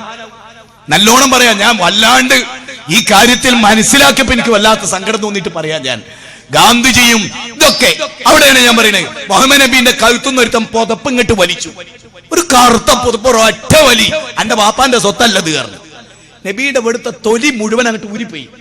ഇവിടുത്തെ തൊലി കംപ്ലീറ്റ് ഊരി ചോരങ്ങോട്ട് വന്നു. അനുയായികൾക്ക് ഇഷ്ടപ്പെട്ടില്ല. പ്രവാചക തിരുമേനി പറഞ്ഞു ചിരിച്ചുകൊണ്ട്, എന്താ വേണ്ടത്? നബി ചോര ഇങ്ങനെ തുടച്ചുകൊണ്ട്, എന്ത് വേണ്ടത്? സ്വത്ത് കൊണ്ടുപോയിക്കോ, അയാൾക്ക് കുറച്ച് സ്വത്ത് കൊടുത്തേക്കുക. ഇങ്ങനെ ഒരു നേതാവ് നിങ്ങൾ ലോകത്ത് കാണണ്ടോ? നിങ്ങള് ആ നേതാവിന് അനുധാവനം ചെയ്യാനേ ഗാന്ധിജിക്ക് കഴിയുന്നുള്ളൂ. ഇത് നിങ്ങൾ മനസ്സിലാക്കുക. ഞാനിത് വെറുതെ പറയല്ല. ആരാ ഈ നേതാവ്? അതും കേട്ടോ. തായിഫ് പോയി. തായിഫില് 10 ദിവസമാണ് അവിടുത്തെ നാട്ടുകാർ കല്ലെറിഞ്ഞോടിച്ച് ആട്ടി ഓടിച്ചത്. 10 ദിവസം ആട്ടി ഓടിച്ച് ഓടി. അപ്പോ ദൈവം മാലാകമാരയച്ചു. ആ കല്ലെറിഞ്ഞാട്ടി ഓടിച്ചവരെ 2 പർവ്വതങ്ങൾക്കിടയിൽ അമർത്തി കൊല്ലാൻ പടച്ചോൻ നിങ്ങളുടെ അനുവാദം ചോദിക്കണു. പ്രവാചകൻ പറഞ്ഞു പാടില്ല. അല്ലാഹു മുഫ്രിലിക്കും ഇന്നഹും ലാ യഅലമൂൻ. അല്ലാഹുവേ, ഇന്നെ കല്ലെറിഞ്ഞു എന്നുള്ളത് സത്യ, ഇന്നെ ആട്ടി ഓടിച്ചു എന്നുള്ളത് സത്യ. ഏതൊരു ജനതയുടെ വിമോചനത്തിന് വേണ്ടിയാണോ ഞാൻ പോയത്, ആ എന്നെ ഒരു കല്ലെറിഞ്ഞു എന്നുള്ളത് സത്യ. പക്ഷെ പടച്ചോനെ ഒരിക്കൽ ഈ പുറത്തു കൊടുക്കണം. പിൽക്കാലത്ത് അവരുടെ കൂട്ടത്തിൽ വിവരവും വിവേകമുള്ളവരുണ്ടാവും. നിങ്ങൾക്ക് കേൾക്കണ്ടേ? പ്രവാചകനെ കല്ലെറിയാൻ അന്ന് നേതൃത്വം കൊടുത്ത ആള്, ആ ആള് മക്കയിലെത്തി എന്നുള്ള വിവരം കേട്ട്, മദീനയിലെത്തി എന്നുള്ള വിവരം കേട്ടപ്പോ എന്താ ഉണ്ടായതറിയോ? നബിനെ കല്ലെറിയാൻ 10 ദിവസം ആട്ടി ഓടിക്കാൻ നേതൃത്വം നൽകിയ മനുഷ്യൻ മദീനയിലെത്തി എന്ന് പറയുമ്പോ നബി ഓടുക. എങ്ങോട്ട്? ബരി ഓനൊന്ന് അടിച്ച് ശരിയാക്കി എന്ന് പറയാനാ? അല്ല, ആ അതിഥിയെ സ്വീകരിക്കാൻ തന്നെ കല്ലെറിഞ്ഞ ആ വലിയ മനുഷ്യനെ, തനിക്ക് കൂടി നേടാൻ കാരണക്കാരനായവനെ 2 കൈയും നീട്ടി സ്വീകരിച്ചു. പോരെ കൊണ്ട് ചായയും ചോറും കൊടുത്ത് നല്ലൽക്ക് തിരിച്ചയച്ചു. മുഹമ്മദ് നബിയെ, എന്റെ പ്രിയപ്പെട്ട ഹൈന്ദവരെ നിങ്ങൾ നേതാവാക്കുക, ക്രൈസ്തവരെ നിങ്ങൾ നേതാവാക്കുക, CPM-കാരെ നിങ്ങൾ നേതാവാക്കുക, ഇന്ത്യൻ യൂണിയൻ മുസ്ലിം ലീഗുകാരെ നിങ്ങൾ നേതാവാക്കുക, മനുഷ്യകുലമേ നിങ്ങൾ ആ മാനുഷികത്തിന്റെ പ്രവാചകനെ നേതാവാക്കുക. തീർന്നില്ല. ശബരിമല വിഷയത്തെ ഞാൻ നബിയുമായി വീണ്ടും ബന്ധപ്പെടുത്തുന്നു. തീർത്ഥാടനം, മുഹമ്മദ് നബി സല്ലല്ലാഹു അലൈഹി വസല്ലമയുടെ തീർത്ഥാടനം. നബി തീർത്ഥാടനം പോവുകയാണ്. എങ്ങോട്ടാ തീർത്ഥാടനം? നബിയുടെ തീർത്ഥാടനം മക്കയിലേക്കാണ്. നബിയുടെ കൂടെ 1500 ആളുമുണ്ട്. 1500 ആളും നബിയും തീർത്ഥാടനത്തിന് പോകുന്നു മക്കയിലേക്ക്. തീർത്ഥാടനം തടയപ്പെടുന്നു. ഇതാണ് പോയിന്റ്. തീർത്ഥാടനം തടയപ്പെടുന്നു. പ്രവാചക തിരുമേനി തടയപ്പെടുകയാണ്. ഹുദൈബിയയിൽ വെച്ച് തടയപ്പെടുകയാണ്. ഹുദൈബിയയിൽ വെച്ച് എന്താ തടയപ്പെടുന്നത്? തീർത്ഥാടനത്തിനുള്ള അനുമതിയാണ് തടയപ്പെടുന്നത്, അല്ലേ? ആ തീർത്ഥാടനത്തിനുള്ള അനുമതി തടയപ്പെടുമ്പോൾ പ്രവാചകൻ അവരോട് പറഞ്ഞു, അതെ, ഞാൻ ഇവിടെ കുഴപ്പമുണ്ടാക്കാൻ വന്നല്ല, ഞാനും എന്റെ കൂടെയുള്ള അനുയായികളും ഞങ്ങളിവിടെ ഞങ്ങളുടെ കയ്യിൽ ആയുധമില്ലല്ലോ, ഞങ്ങളുടെ കയ്യിൽ പിച്ചാത്തി മടിയൊന്നുമില്ലല്ലോ, ഞങ്ങളുടെ കയ്യിൽ കുറുവടിയൊന്നുമില്ലല്ലോ, ഞങ്ങളുടെ കയ്യിൽ ആയുധമൊന്നുമില്ലല്ലോ, ഒന്നുമില്ല. അതുകൊണ്ട് ഞങ്ങൾ വേറൊരു ഉദ്ദേശമില്ല. അപ്പോഴും അവരെന്താ പറയണത്? സമ്മതിക്കില്ല. ഈ കാബത്തിന്റെ തന്ത്രി ഞാനാ, ഈ കാബത്തിന്റെ നേതൃത്വം എനിക്കാ, ഞാൻ സമ്മതിക്കില്ല, ഞങ്ങൾ സമ്മതിക്കില്ല, മടങ്ങിപ്പോണം, ഈ കൊല്ലം തീർത്ഥാടനത്തിന് അനുവദിക്കില്ല ഞങ്ങൾ എന്നവർ തീരുമാനിക്കുന്നു. നിങ്ങളിത് ആനുകാലികമായിട്ട് ബന്ധപ്പെടുത്തി നോക്കണം. സമ്മതിക്കില്ല എന്നാ പറയുന്നേ. അങ്ങനെ മടങ്ങിപ്പോകണം എന്ന് പറയുന്നു. ഇല്ലെങ്കിൽ കലാപുണ്ടാവും എന്ന് പറയുന്നു. പ്രവാചകൻ ഒരുപാട് പറഞ്ഞു നോക്കി, നല്ലലേക്ക് സ്വീകരിക്കാൻ അവർ തയ്യാറല്ല, വലിയ കലാപുണ്ടാവും എന്നാ പറയുന്നത്. അപ്പൊ പ്രവാചകൻ എന്താ പറയുന്നത് അറിയോ? ഞാനൊരു മുസ്ലിഹാണ്, പ്രവാചകന്മാരുടെ പിന്മുറക്കാരനാണ്, ഞാനൊരു മുഫ്സിദല്ല. മുഫ്സിദ് എന്ന് പറഞ്ഞാൽ കുഴപ്പക്കാരൻ, കലാപകാരി. മുസ്ലിഹ് എന്ന് പറഞ്ഞാലോ കലാപല്ലാതാക്കുന്ന ആള്, സമാധാനം ഉണ്ടാക്കുന്ന ആള്.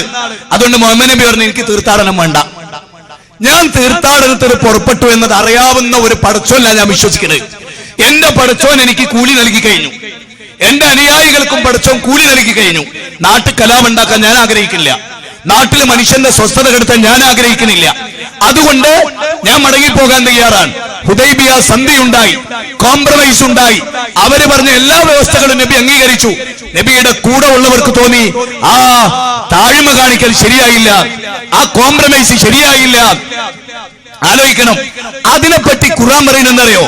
ഇന്നാ ഫതഹ്നാ ലക ഫതഹൻ മുബീന. ആസന്നമായ വിജയം, എന്നും നിലനിൽക്കുന്ന വിജയം, ഉന്നതമായ വിജയം എന്നാണ് ഖുർആനിൽ 48 പറയുന്നു.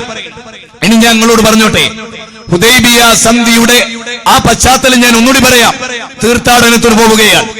ദൈവം അറിയുന്നുണ്ട് മനസ്സ്, ദൈവം അറിയുന്നുണ്ട് മനസ്സ്. ആ മനസ്സിനെ ദൈവം കൂലി തരും. കലാപം ദൈവം ഇഷ്ടപ്പെടുന്നില്ല. ഇന്നല്ലാഹ ലാ യുഹിബ്ബുൽ ഫസാദ് എന്നാണ് ഖുർആൻ പറഞ്ഞത്. ഇന്നല്ലാഹ, തീർച്ചയായും അല്ലാഹു, ലാ യുഹിബ്ബുൽ ഫസാദ്, ഭൂമിയിൽ കുഴപ്പമുണ്ടാക്കുന്നത് അല്ലാഹ്ക്ക് ഇഷ്ടമല്ല. അതുകൊണ്ട് റസൂൽ മടങ്ങിപ്പോരുകയാണ്. ഇനി നിങ്ങൾ അറിയണം, ആ മടങ്ങിപ്പോരലുകൊണ്ട് എന്തുണ്ടായി? തീർത്ഥാടനം വേണ്ട, ഞങ്ങൾ തീർത്ഥാടനം പോകില്ല. ഞങ്ങൾ 2 പെണ്ണുങ്ങൾ തീർത്ഥാടനത്തിന് പോയാൽ ഭക്തജനങ്ങൾ വികാര നിർഭരാവും. കേരളം എന്ന സമാധാനത്തിന്റെ നാട് ഉത്തരേന്ത്യ പോലെ ആകും എന്നറിയണമെങ്കിൽ വിവരം വേണം, ബുദ്ധി വേണം. കൊണ്ടുവന്നവർക്കുണ്ടാവണം, എല്ലാവർക്കും ഉണ്ടാകണം. ക്ഷമിക്കണം. കോഴിക്കോട്ടെ സകല പള്ളിയും, മുച്ചുന്തിപ്പള്ളി എന്നൊരു പള്ളിയുണ്ട്. ഈ മുച്ചുന്തിപ്പള്ളി ആരുണ്ടാക്കിയത്? കോഴിക്കോട് പള്ളി അന്നത്തെ സാമൂതിരി രാജാവ്. മുച്ചുന്തിപ്പള്ളി ഉണ്ടാക്കിയ സാമൂതിരി രാജാവാ. മാത്രമല്ല, ആ പള്ളിയുടെ ശിലാരൂപം അന്നത്തെ ഹൈന്ദവ തച്ചുശാസ്ത്രം അറിയുന്നവരുണ്ടാക്കിയതാണ്. അന്നത്തെ പെരുന്തച്ചന്മാരുണ്ടാക്കിയതാണ്. തീർന്നില്ല. അന്നത്തെ സാമൂതിരി മുസ്ലിങ്ങളോട് ചോദിക്കുകയാണ്, അദ്ദേഹത്തിന്റെ അധ്യക്ഷതയിൽ ആ പള്ളി ഉണ്ടാക്കണേ. അദ്ദേഹം ചോദിച്ചു, അല്ല, ഈ പള്ളി മാത്രം ഉണ്ടാക്കിയിട്ട് കാര്യമുണ്ടോ? അന്നത്തെ സാമൂതിരി രാജാവ് ചോദിക്കുകയാണ്, പള്ളിക്ക് വരുമാനം വേണ്ടേ? ഏത് ഇന്ത്യയാണ് എന്ന് നല്ലോണം പഠിച്ചോളി. ഇതേത് ഇന്ത്യയാണ് എന്ന് പഠിച്ചോളി. ഇതേത് കേരളാണ് എന്ന് പഠിച്ചോളി. ഇതേത് കേരളാണ്? ഞാൻ ചരിത്ര വിദ്യാർത്ഥികൾ ആരുണ്ടോ സദസ്സില്? ബ്രിട്ടീഷുകാർ ഇന്ത്യയിൽ വരുന്നതിന് മുമ്പ് ഹിന്ദുക്കളും മുസ്ലിങ്ങളും ഇങ്ങനെയായിരുന്നു. ഡിവൈഡ് ആൻഡ് റൂൾ എന്ന നയം ബ്രിട്ടീഷുകാർ കൊണ്ടുവന്ന. ബ്രിട്ടീഷുകാരെ മതവും ജാതിയും ഞാൻ പരിശോധിക്കുന്നില്ല, അതിപ്പോ എന്റെ കടമയല്ല. പക്ഷെ ഡിവൈഡ് ആൻഡ് റൂൾ എന്ന തത്വം കൊണ്ടുവരുന്നതിന് മുമ്പുള്ള ഇന്ത്യ, ബ്രിട്ടീഷുകാർ കാലുകുത്തുന്നതിന് മുമ്പുള്ള ഇന്ത്യ എന്നൊരു ഗവേഷണം അനിവാര്യമാണ് ഈ നൂറ്റാണ്ടിൽ. ഞാൻ വെറുതെ പറയല്ല സുഹൃത്തുക്കളെ. എന്നിട്ട് എന്തായാലും പറയുന്നറിയോ? ഈ പള്ളിക്ക് എന്നും വരുമാനം വേണം. അതിന് ഞാൻ നിങ്ങൾക്ക് ഒരു കാര്യം കൂടി ചെയ്തു തരാൻ ആഗ്രഹിക്കുന്നു. ആര്? അന്നത്തെ സാമൂതിരി രാജാവ് ഇന്ന് ജീവിച്ചിരിപ്പുണ്ടോ? 13-ാം നൂറ്റാണ്ടിലാണ്. അന്നത്തെ സാമൂതിരി രാജാവ് പറഞ്ഞു, പുളിക്കല്, മലപ്പുറം ജില്ലയിലെ പുളിക്കല് വലിയൊരു സ്ഥലം, അത് നിങ്ങൾക്ക് തരികയാണ്, അത് മുസ്ലിങ്ങൾക്ക് തരികയാണ്. പിന്നെ ഇതാ നോക്ക് ചെങ്ങൈമാരെ, ഈ മർക്കസ് സഖാഫത്ത് സുന്നിയ സ്ഥിതി ചെയ്യുന്ന കുന്നമംഗലം, ആ കുന്നമംഗലത്തെ വലിയൊരു സ്ഥലം 13-ാം നൂറ്റാണ്ടിൽ സാമൂതിരി രാജാവ് ആർക്ക് കൊടുക്കുകയാണ്? മുച്ചുന്തിപ്പള്ളിയുടെ ഡെയിലി വരുമാനത്തിന്. ആ സാമൂതിരിമാരുടെ പാരമ്പര്യമുള്ള ഇന്ത്യ, ആയിരക്കണക്കിന് മുസ്ലിങ്ങളുടെ പള്ളി പൊളിച്ചാൽ എന്റെ പ്രിയപ്പെട്ട സംഘപരിവാരങ്ങളെ നിങ്ങൾക്ക് എന്ത് സ്വസ്ഥത കിട്ടുക? ആ ഒരേ ഒരു ഇന്ത്യ, ഒരൊറ്റ ജനത എന്ന് പറഞ്ഞ ലഘുലേഖയിൽ ഒരു വാചകം എന്തറിയോ? 1000 പള്ളി പൊളിക്കപ്പെട്ടാലും അമ്പലത്തിന്റെ ചുറ്റുമതിൽ നിന്നൊരു കല്ലും മുസ്ലിങ്ങൾ ഇളക്കരുത് എന്നാ മുഹമ്മദ് നബി സല്ലല്ലാഹു അലൈഹി വസല്ലമ. സ്വർഗ്ഗം ആർക്കില്ല എന്നാ ഖുർആൻ പറയണ അറിയങ്ങള്? ഞാൻ ഇവിടുത്തെ മുഴുവൻ മുസ്ലിങ്ങളെ ഓർമ്മപ്പെടുത്തുകയാണ്.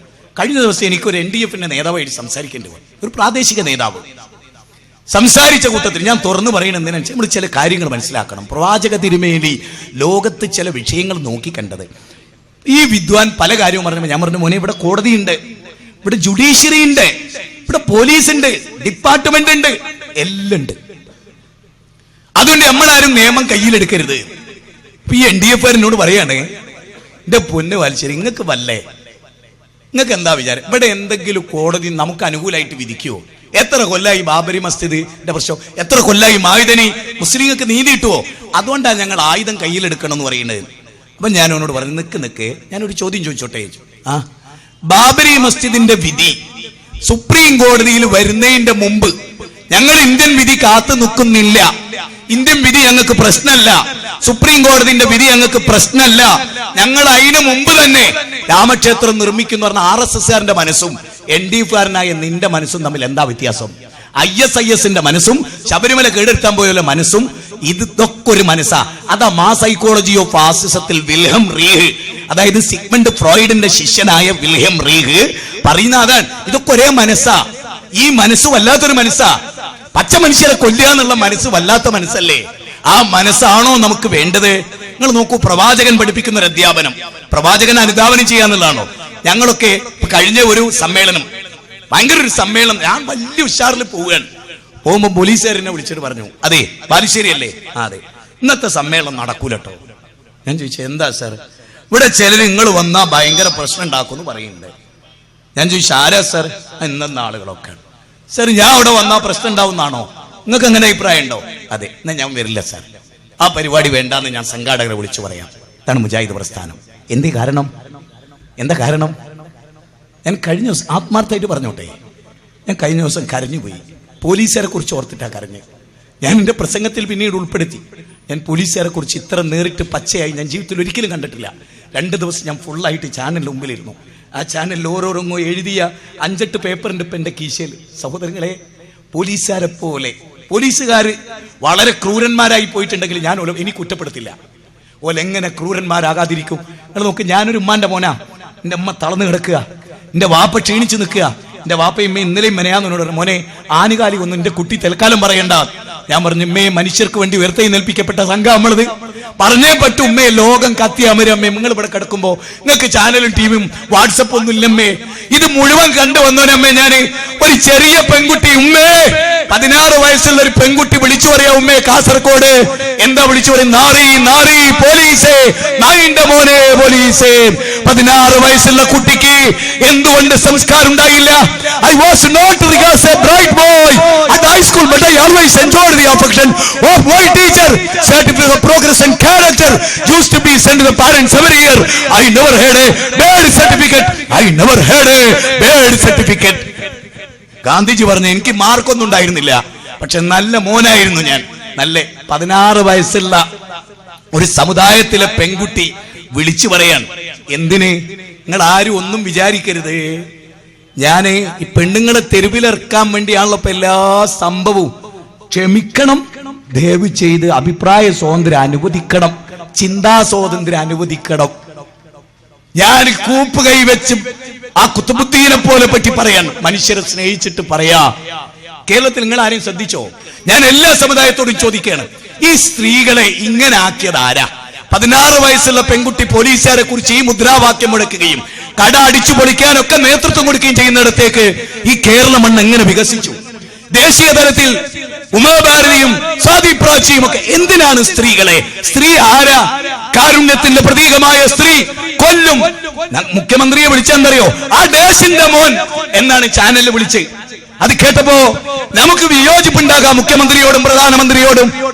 നാസറുമായി ഒരു പ്രസംഗത്തില് നരസിംഹറാവുവിനെ കൊരങ്ങെന്ന് വിളിച്ചു. എന്തുമാത്രം വിവാദം ഉണ്ടായിരുന്നു കേരളത്തിൽ. മാതിനി മാപ്പം പറഞ്ഞു. ഞാൻ പറയുന്നത്, മനുഷ്യരെ, നമ്മുടെ ഭരണാധികാരികളാണ്. അവരുടെ ന്യൂനത ഒരു ജനാധിപത്യ രാജ്യത്ത് പറയാ. ഒരു ഇസ്ലാമിക ഭരണകൂടത്തിലാണെങ്കിൽ അയാളോട് നേരിട്ട് പറയല്ലാതെ പബ്ലിക് പറയരുത്.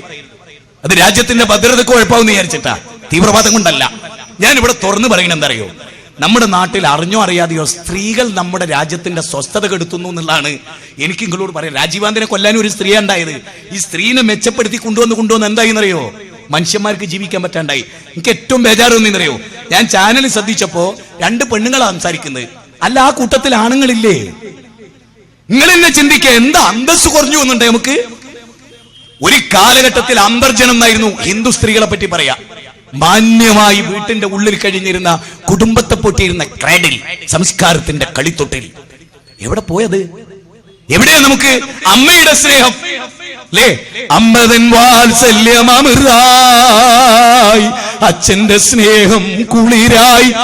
അമ്മതൻ വാത്സല്യം അമൃതായി, അച്ഛന്റെ സ്നേഹം കുളിരായി. അങ്ങനെ തെന്നലായി വരണ്ട ഈ സ്നേഹം എവിടെ? പരസ്പരം സ്നേഹിക്കുന്നവരെവിടെ? സുഗതകുമാരി ടീച്ചർ ഒരു സാംസ്കാരിക സമ്മേളനത്തിൽ സുഗതകുമാരി ടീച്ചർക്ക് സ്നേഹപൂർവ്വം അമ്മ എന്ന് പറഞ്ഞൊരു ലേഖനം ഉണ്ടായിരുന്നു. ഞങ്ങളൊക്കെ SLC പഠിച്ചിരുന്നു. സുഗതകുമാരി ടീച്ചർ കഴിഞ്ഞ ഏതാനും മാസം മുമ്പ് മദ്യനിരോധനവുമായി ബന്ധപ്പെട്ട് നമ്മുടെ സുധീരൻ സാർ വിളിച്ച മീറ്റിംഗിൽ അവരായിരുന്നു ഉദ്ഘാടനം. അന്ന് എനിക്കും ഉണ്ടായിരുന്നു പ്രഭാഷണം. സുഗതകുമാരി ടീച്ചറോട് ആ ടീച്ചറെ കുറിച്ച് എതിരഭിപ്രായമുണ്ട്, അനുകൂല അഭിപ്രായമുണ്ട്. 2003 അവര് ഇവിടുത്തെ സംഘപരിവാരത്തെ ഒരു സാംസ്കാരിക സംഘടനയായി പറഞ്ഞുപോയി. അവർക്ക് പിന്നെ കുറ്റബോധമുണ്ടായി. പക്ഷെ സുഗതകുമാരി ടീച്ചർ ഒരു മനുഷ്യ സ്നേഹിയാണ്. ഈ സുഗതകുമാരി ടീച്ചർക്ക് അഭയം എന്ന് പറയുന്ന ഒരു കേന്ദ്രമുണ്ട്. ഈ സുഗതകുമാരി ടീച്ചറുടെ അഭയത്തിലേക്ക് ആയിഷ മോള് വരികയാണ്. ആരാ ആയിഷ മോള്? മലപ്പുറത്തിന്റെ മണ്ണിലെ മുസ്ലിം കുടുംബത്തിൽ ജനിച്ച ആയിഷ. ഹൈന്ദവ കുടുംബത്തിലെ ചെറുപ്പക്കാരനെ പ്രേമിച്ച് ഗർഭിണിയായിട്ട് ആയിഷ മോള് വരികയാണ്. തിരുവനന്തപുരത്ത് ടൗണിലിറങ്ങി നട്ടപ്പാതിരാക്ക് മെലിഞ്ഞുണങ്ങിയ ഗർഭിണിയായ ഒരു പെണ്ണ് വന്നിറങ്ങിയപ്പോ ഓട്ടോറിക്ഷ ഡ്രൈവർമാർ മുഴുവനും ആകാംക്ഷയോടുകൂടി ആ പെൺകുട്ടിയെ നോക്കി. കരഞ്ഞു കലങ്ങിയ കണ്ണുകളുമായി അവർ ചോദിച്ചു, ഈ അഡ്രസ്സിലുള്ള സ്ഥലം അറിയാമോ? സുഗതകുമാരി ടീച്ചറുടെ അഭയം എന്ന് പറയുന്ന കേന്ദ്രം അറിയാമോ എന്ന് ചോദിച്ച് ആ പെൺകുട്ടി വരികയാണ്. ഒരു ഓട്ടോ ഡ്രൈവർ മാത്രം അതിന് തയ്യാറായി. ആ ഓട്ടോ ഡ്രൈവർ ആയിഷ മോളെ കേട്ടിക്കൊണ്ടുപോയി അഭയത്തിലെത്തി. അവിടെ ഡോറിന് നട്ടപ്പാതിരാക്ക് മുട്ടി. ഡോറ് തുറന്ന് സുഗതകുമാരി ടീച്ചറിന് മുമ്പിൽ ബോധരഹിതയായി ആ കുട്ടി വീണു. അവൾ പൂർണ്ണ ഗർഭിണിയായിരുന്നു. വീട്ടിൽ നിന്ന് നാട്ടി ഓടിക്കപ്പെട്ടവളായിരുന്നു. ബ്ലീഡിംഗ് ഉണ്ടായി ആ കുട്ടിക്ക്. വീണ ഉടനെ ബ്ലീഡിംഗ് ഉണ്ടായി. സുഗതകുമാരി ടീച്ചർ ആകെ ബേജാറായി. ആ കുട്ടിയെ വാരിയെടുത്തു. ഹോസ്പിറ്റലിലേക്ക് കൊണ്ടുപോയി. അവരെ ഹോസ്പിറ്റലിലെ ലേബർ റൂമിൽ ആ കുട്ടിയെ കൊണ്ടുപോയി. ഡോക്ടർ പറഞ്ഞു, എ നെഗറ്റീവ് ബ്ലഡ് ആണെന്ന് തോന്നുന്നു, എ നെഗറ്റീവ് ബ്ലഡ് വേണം, ഇല്ലെങ്കിൽ ഈ കുട്ടി ജീവിച്ചിരിക്കില്ല, മരിച്ചു പോകും, അത്രമാത്രം ബ്ലഡ് പോയിട്ടുണ്ട്. സുഗതകുമാരി ടീച്ചർ ഓടുകയാണ്. പലരെയും വിളിച്ചു നോക്കി. ഒരു ഓട്ടോ ഡ്രൈവറെ വിളിച്ചു. അയാൾ എവിടെയോ പോയി നോക്കുമ്പോ ഒരു പള്ളിയിലച്ഛൻ. ഇനി ഞാൻ പറയുന്നത്, എന്റെ കണ്ണൂരിലെ ഈ സ്ക്വയറിൽ പ്രസംഗം കേൾക്കുന്ന മുഴുവൻ മനുഷ്യന്മാരും നല്ലോണം ശ്രദ്ധിക്കണം. ഓടി ഓടി ഒരു പള്ളിയിലച്ഛന്റെ മുമ്പിൽ ചെന്ന് നിന്നു. ആ അച്ഛനാ നെഗറ്റീവ്, ആ ബ്ലഡ് ആണുള്ളത്. അച്ഛന്റെ അങ്ങനെ ഒരു അച്ഛന് ബ്ലഡ് ഉണ്ട് എന്ന് കേട്ടപ്പോ ഓട്ടോ ഡ്രൈവർ തിരിച്ചോടാണ് അബയിലേക്ക്, ഹോസ്പിറ്റലിലേക്ക്. സുഗതകുമാരി ടീച്ചറോട് പറഞ്ഞു, ഒരു പള്ളിയിലച്ഛനാ ബ്ലഡാ. സുഗതകുമാരി ടീച്ചർ നട്ടപ്പാതിരാക്കോടാൻ ആ പള്ളിയിലച്ഛനെ ചെന്ന് കണ്ട് ഡോറിന് മുട്ടി വിളിച്ചു. അച്ഛൻ ചോദിച്ചു, ടീച്ചറെ എന്താ അവിടെ? ഞാൻ നിന്നെ കാണാൻ വന്ന. നിന്റെ ബ്ലഡ് വേണം എന്റെ ആയിഷാക്ക്, നിന്റെ ബ്ലഡ് വേണം എന്റെ ആയിഷാക്ക്, നിന്റെ ബ്ലഡ് വേണം എന്റെ ആയിഷാക്ക്, നിന്റെ ബ്ലഡ് വേണം എന്റെ ആയിഷാക്ക്. സുഗതകുമാരി ടീച്ചർ എന്ന ഹിന്ദുവിന്റെ മോളായ ആയിഷക്ക് ഈ ക്രിസ്ത്യാനിയായ നിന്റെ ബ്ലഡ് വേണം. പള്ളിയിലച്ഛന്റെ മുഖം ആകെ അവശമായി. പള്ളിയിലച്ഛൻ പറഞ്ഞു, ടീച്ചറെ 10 ദിവസം മുമ്പ് ഞാൻ വേറൊരാൾക്ക് ബ്ലഡ് കൊടുത്തു, ഇനി എന്റെ ബ്ലഡ് എടുക്കുമെന്ന് അറിഞ്ഞില്ല. ഇനി എന്റെ ബ്ലഡ് എടുന്നാലും എന്റെ ബ്ലഡ് കൊണ്ടൊരു മുസ്ലിം കുട്ടി രക്ഷപ്പെടുമെങ്കിൽ അവിടെ രക്ഷപ്പെടട്ടെ, അവിടെ രക്ഷപ്പെടട്ടെ. പള്ളിയിലച്ഛൻ വന്ന് ഡോക്ടറോട് പറഞ്ഞു, 10 ദിവസം മുമ്പ് എടുത്തതാ. ആ ഡോക്ടർ പറഞ്ഞു, സാരില്ല, നിങ്ങൾക്ക് നല്ല ക്ഷീണം ഉണ്ടാവും, കുറെ കിടക്കേണ്ടി വരും. അപ്പൊ ആ പള്ളിയിലച്ഛൻ ചോദിച്ചു, കിടക്കല്ലല്ലോ, മരിക്കൂലല്ലോ, എന്റെ ആയിഷ രക്ഷപ്പെടട്ടെ, ഡോക്ടർ എടുത്തോളൂ പറഞ്ഞു. അങ്ങനെ അയാളുടെ ബ്ലഡ് എടുത്തു. ആയിഷയുടെ ശരീരത്തിൽ ക്രിസ്ത്യാനിയായ പള്ളിയിലച്ഛന്റെ ബ്ലഡ് കയറുകയാണ്. ഹിന്ദുവായ സുഗതകുമാരി ടീച്ചർ പ്രാർത്ഥനയോടെ ലേബർ റൂമിന്റെ ഫ്രണ്ടിൽ നിൽക്കുകയാണ്. ആയിഷയുടെ കരച്ചിൽ കേൾക്കുന്നു. 2 കുഞ്ഞുങ്ങൾക്ക് ആയിഷ ജന്മം നൽകുന്നു. കുഞ്ഞുങ്ങൾ 2 പേരും മരിച്ചു പോകുന്നു. ആയിഷയുടെ ജീവൻ രക്ഷപ്പെടുന്നു. ആയിഷ ബോധാവസ്ഥയിലാകുന്നു. ഏതാനും മണിക്കൂറുകൾ കഴിഞ്ഞ് ആയിഷയുടെ മുഖം, കണ്ണിന്റെ കൃഷ്ണമണി മറയാൻ തുടങ്ങി. ആയിഷ കണ്ണു തുറന്നു. മുഖത്തേക്ക് നോക്കുമ്പോ സുഗതകുമാരി ടീച്ചർ. ആയിഷക്ക് ബോധം തെളിഞ്ഞപ്പോ കാണുന്നത് ഹിന്ദുവായ സുഗതകുമാരി ടീച്ചറെ. ആയിഷയുടെ ശരീരത്തിൽ സംക്രമണം നടത്തുന്ന ബ്ലഡ് ക്രിസ്ത്യാനിയുടെ. അതാ നമ്മുടെ ഇന്ത്യ. ഹിന്ദുവും മുസ്ലിമും ക്രിസ്ത്യാനിയും ജൈനനും തോളോട് തോൾ ചേർന്നേറ ഇന്ത്യയുടെ മൗലാന മുഹമ്മദ് അലി ജൗഹറിനെ പോലെ I want freedom of India my hands എന്ന് വട്ടമേശ സമ്മേളനത്തിൽ പറഞ്ഞ മൗലാന മുഹമ്മദ് അലി ജൗഹറിന്റെ ഉമ്മ വിളമ്പിക്കൊടുത്ത ഭക്ഷണം കഴിച്ച ഗാന്ധിജി ഹരേ റാം എന്ന് പറഞ്ഞ് തന്റെ വിശ്വാസം കാത്തു സൂക്ഷിച്ച് ഒരു മതേതര രാജ്യത്തിന്റെ സകല കെട്ടുറപ്പും കാത്തു സൂക്ഷിച്ച് ജീവിച്ച മഹാത്മാഗാന്ധി. ആ ഇന്ത്യയിലാണ് നമ്മൾ ജീവിക്കുന്നത്. പ്രവാചക തിരുമേനി സല്ലല്ലാഹു അലൈഹി വസല്ലം. ഇനി ഞാൻ പറയുന്നത് ഏതാനും സമയത്തിന്റെ കത്ത് തന്നോളി, ഞാൻ നിർത്തും, ഉറപ്പാണ്. പക്ഷെ ഒരു പോയിന്റ് കൂടെ എനിക്ക് പറയേണ്ടതുണ്ട്. ഒരു കലാപം ഉണ്ടാകുമ്പോൾ പ്രവാചകൻ പഠിപ്പിച്ച അധ്യാപനം ഇന്ന് പ്രസക്തമാണ്. നബി സല്ലല്ലാഹു അലൈഹി വസല്ലം യുദ്ധത്തിന് പോകുന്ന പട്ടാളക്കാരോട് പ്രവാചക തിരുമേനി പറയാണ്, ഡാ നോക്കിക്കേ, ജാഗ്രത, നോക്കിക്കേ, ജാഗ്രത. അള്ളാന്റെ മാർഗത്തിൽ, റസൂലിന്റെ മാർഗത്തിൽ ഒരു കാരണവശാലും അതിരുവിടരുത്. ഒരു കാരണവശാലും അതിരുവിടരുത്. അതിരുവിടരുത്. എന്തുകൊണ്ടാത്? പരലോകമുള്ളത് കൊണ്ടാട്ടോ. മരണത്തിന് ശേഷം ഒരു ജീവിതത്തിൽ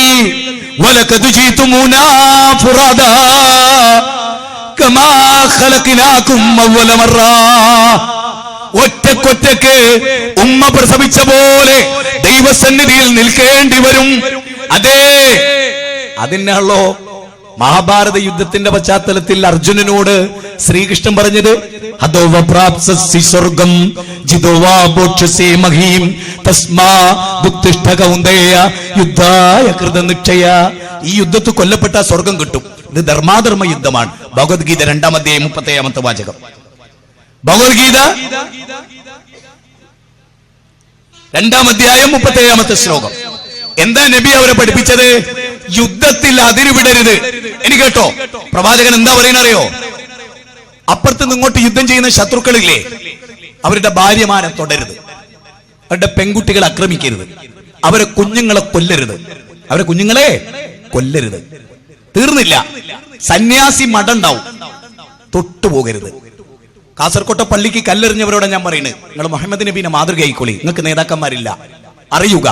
നിങ്ങൾക്ക് പാരമ്പര്യമുള്ളൊരു നേതാവില്ല. നിങ്ങളുടെ നേതാവ് ഹിറ്റ്ലറാണ്, മുസോളിനിയാണ്, മൂഞ്ചയാണ്, ഗുരുജി ഗോൾവാൾക്കറാണ്, വീര സവർക്കറാണ്. നിങ്ങളുടെ നേതാവ് ശ്രീരാമനല്ല, നിങ്ങളുടെ നേതാവ് ശ്രീകൃഷ്ണനല്ല. ലോകോ സമസ്തോ സുഖിനോ ഭവന്തു. അതാ നമ്മുടെ രാജ്യം. ലോകത്തിന് മുഴുവൻ സുഖണ്ട. ബാന്ധവ മാനവ സർവേ സ്വദേശാഭുവൻ. അത്രയും ലോകമാണ് തറവാട്. ഹിന്ദുവും മുസ്ലിമും ഒക്കെ മനുഷ്യരാ. അതാ ഹിന്ദുത്വം. അതുകൊണ്ട് ഒരൊറ്റ ഹിന്ദുവും ആ കൂട്ടത്തിലില്ല. നല്ലോണം മനസ്സിലാക്കുക, നല്ലോണം മനസ്സിലാക്കുക. പ്രവാചകൻ എന്താ പറഞ്ഞത്? സന്യാസി മഠം തൊട്ടുപോകരുത്. യുദ്ധം നടക്കുമ്പോ, കലാപം നടക്കുമ്പോ സന്യാസി മഠം തൊട്ടുപോകരുത്. തീർന്നില്ല, തീർന്നില്ല. പൊതുമുതൽ നശിപ്പിക്കരുത്, ജലതടാകം നശിപ്പിക്കരുത്. ഒരു ലോകത്തൊരു പ്രവാചകൻ മനുഷ്യർക്ക് നൽകുന്ന നിർദ്ദേശ. എന്നിട്ട് എന്തുണ്ടായി? അതോട് കേട്ടോ, കുറച്ചു കുട്ടികൾ കൊല്ലപ്പെട്ടു, കുറച്ചു കുട്ടികൾ കൊല്ലപ്പെട്ടു. കൊല്ലപ്പെട്ടപ്പോ തിരുദൂതർ കോപാകുലനായി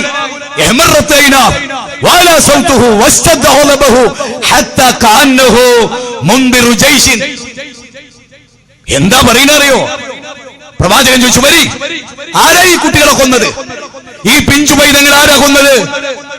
അപ്പ എല്ലാ കാലത്തും ഉണ്ട് ആ ടീം, ആ മനുഷ്യന്റെ പ്രത്യേകത അത്.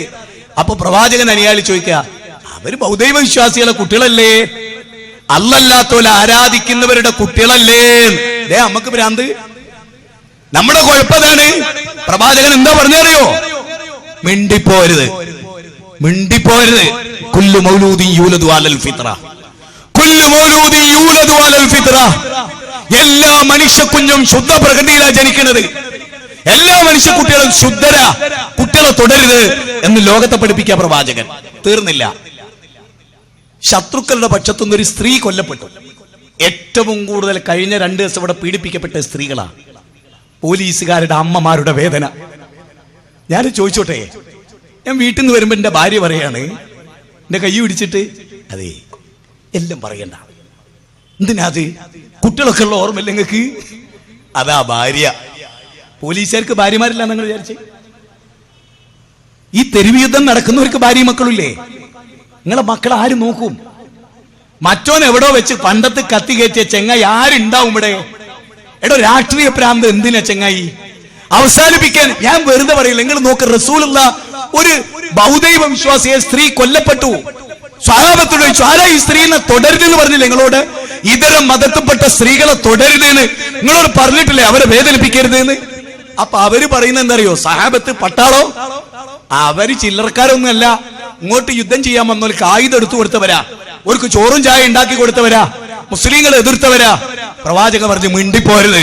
ഇങ്ങോട്ട് യുദ്ധം ചെയ്തോനെ അടിക്കല്ലാതെ ഓന്റെ ഭാര്യനെ തൊടിയേ, ഓന്റെ പൊതുമുതൽ നശിപ്പിക്കേ. ഞാൻ ചോദിക്കട്ടെ, 4 കോടി 33 ലക്ഷം ഉറുപ്പിക അല്ലേ? എത്ര കോടിയാ നഷ്ടപ്രാവശ്യോ? ഞാൻ ചോദിക്കണേ, ഈ കേരളം നമ്മുടേതല്ലേ? കേരളം നമ്മുടേതല്ലേ? സാധാരണ പറയുന്നത് അങ്ങാടി തോറ്റേന് അമ്മന്റെ നെഞ്ഞത്ത്.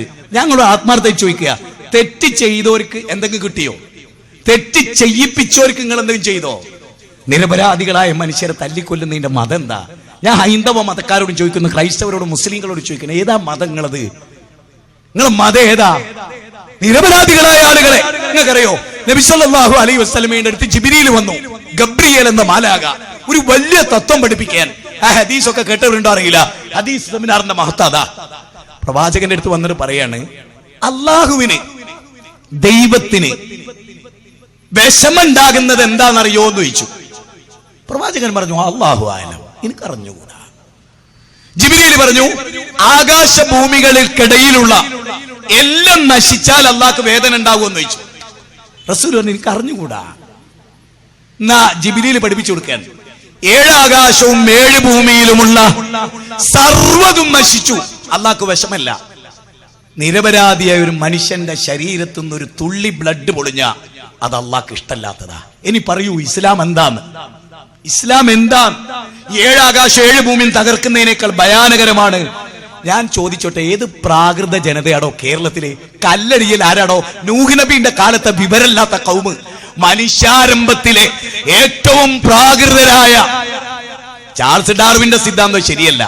ഇനി പറയുന്നവരോട്, എടോ അന്ന് കുരങ്ങ് വാല് മുറിയുന്നേ ഉള്ളൂ, അന്ന് ഓൽക്കുള്ള സംസ്കാരം അന്ന് ഉമ്മക്കുള്ളത്, തുണിയും കുപ്പായോട്ടെ. കല്ലിന് ജീവനുണ്ടോ? വിവരണ്ടോ? എറിഞ്ഞാ കൊള്ളും, നെറ്റിപ്പൊട്ടും, ബോധം കെട്ടാട് പോകും.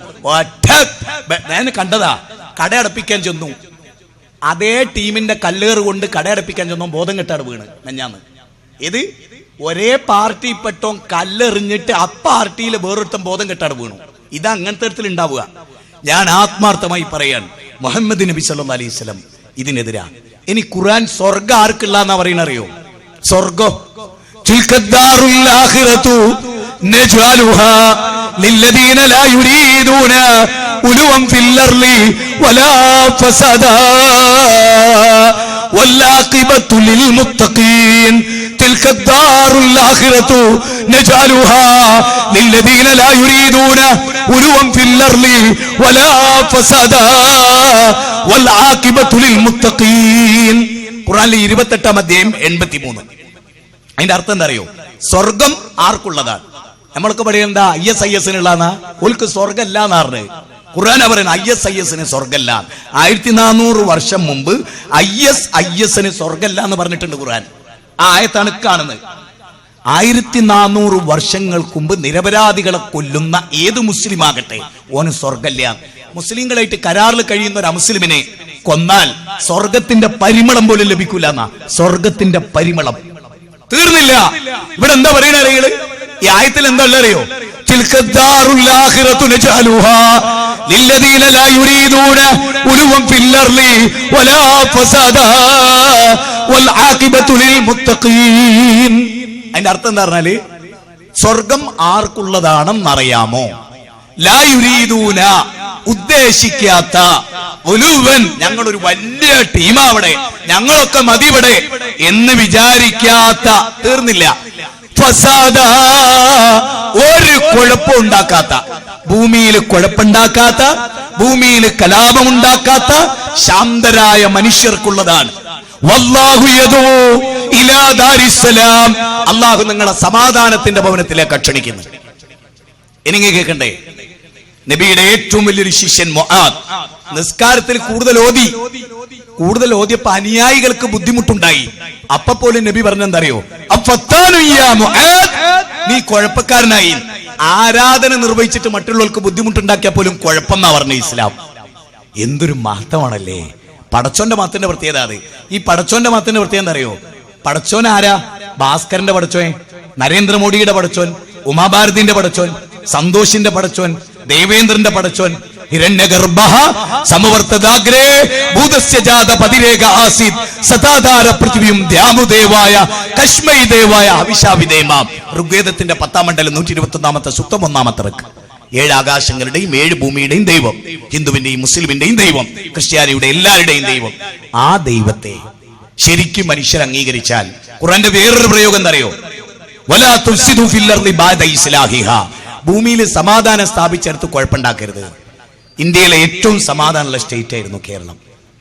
ഇൻഷാ അല്ലാഹ് ഇനിയും വരും. അത് ഈ ബഹുജന സമ്മേളനം ഇൻഷാ അല്ലാഹ് ഇവിടെ ഇനി സംഘടിപ്പിക്കേണ്ടത് ഈ ഹർത്താലിനെതിരെയാണ്. 6 ഹർത്താൽ വന്നു ഇവിടെ. ഹർത്താൽ എന്ന് പറഞ്ഞാൽ അതിന്റെ അർത്ഥം എന്താ അറിയുന്നത്? ഹർ എന്ന് പറഞ്ഞാൽ എല്ലാം, താൽ എന്ന് പറഞ്ഞാൽ അടയ്ക്കുക എന്ന, അഥവാ കടകൾ അടച്ച് ഭരണകൂടത്തോട് പ്രതിഷേധിക്കുക എന്നതാണ്.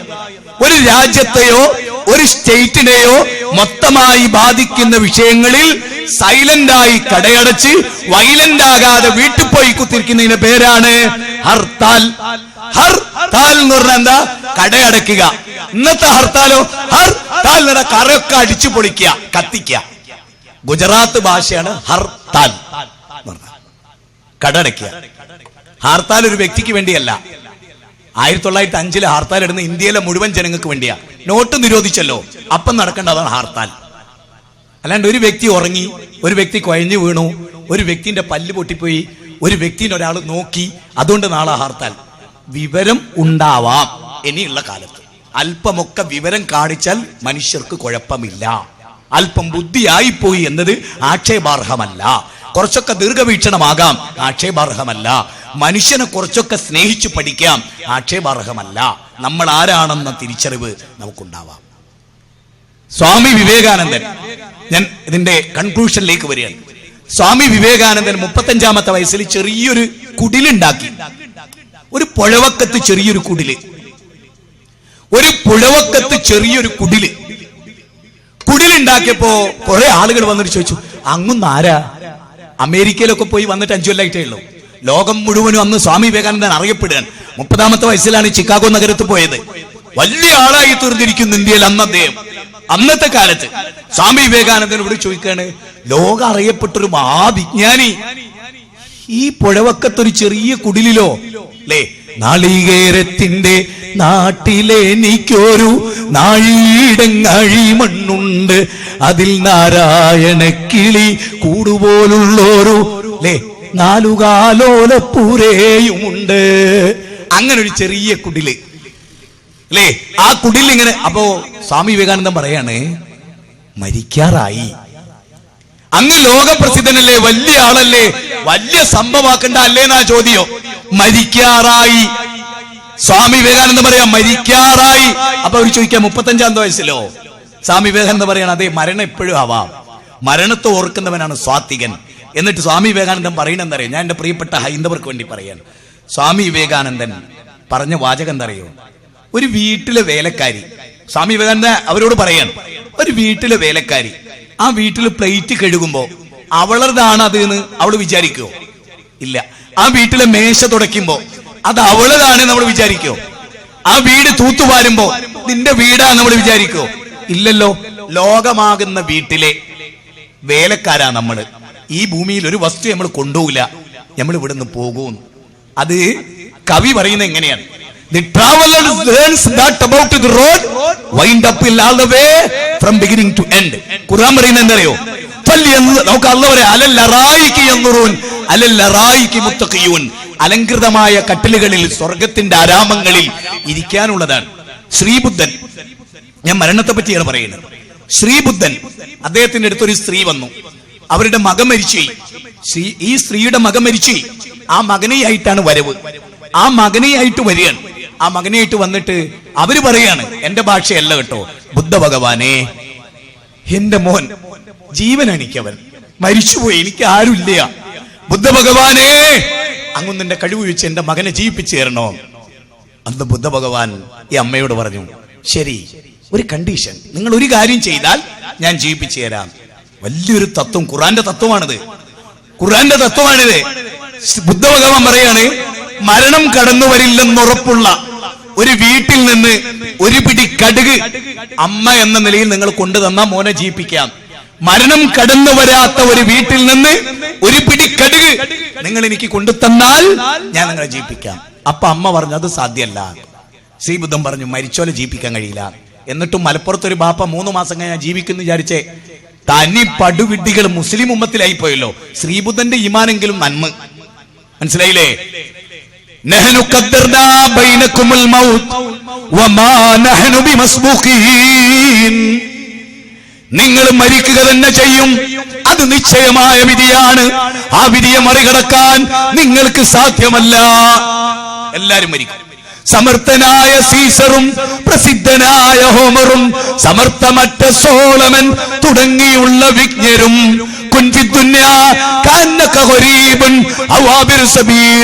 ഒരു വഴിയാത്രക്കാരനെ പോലെ, ഒരു അപരിചിതനെ പോലെ ഇവിടെ കഴിഞ്ഞുകൂടേണ്ടവരാണ് നമ്മൾ. പെട്ടെന്ന് പെട്ടെന്ന് ഭരിക്കും. നല്ല കാര്യങ്ങൾ ചെയ്യാനാണ് നമ്മൾ തുനിയേണ്ടത്. ഒരു സംഭവം കൂടെ പറഞ്ഞുകൊണ്ട് ഞാൻ ഏറെക്കുറെ എന്റെ പ്രസംഗം അവസാനിപ്പിക്കുകയാണ്.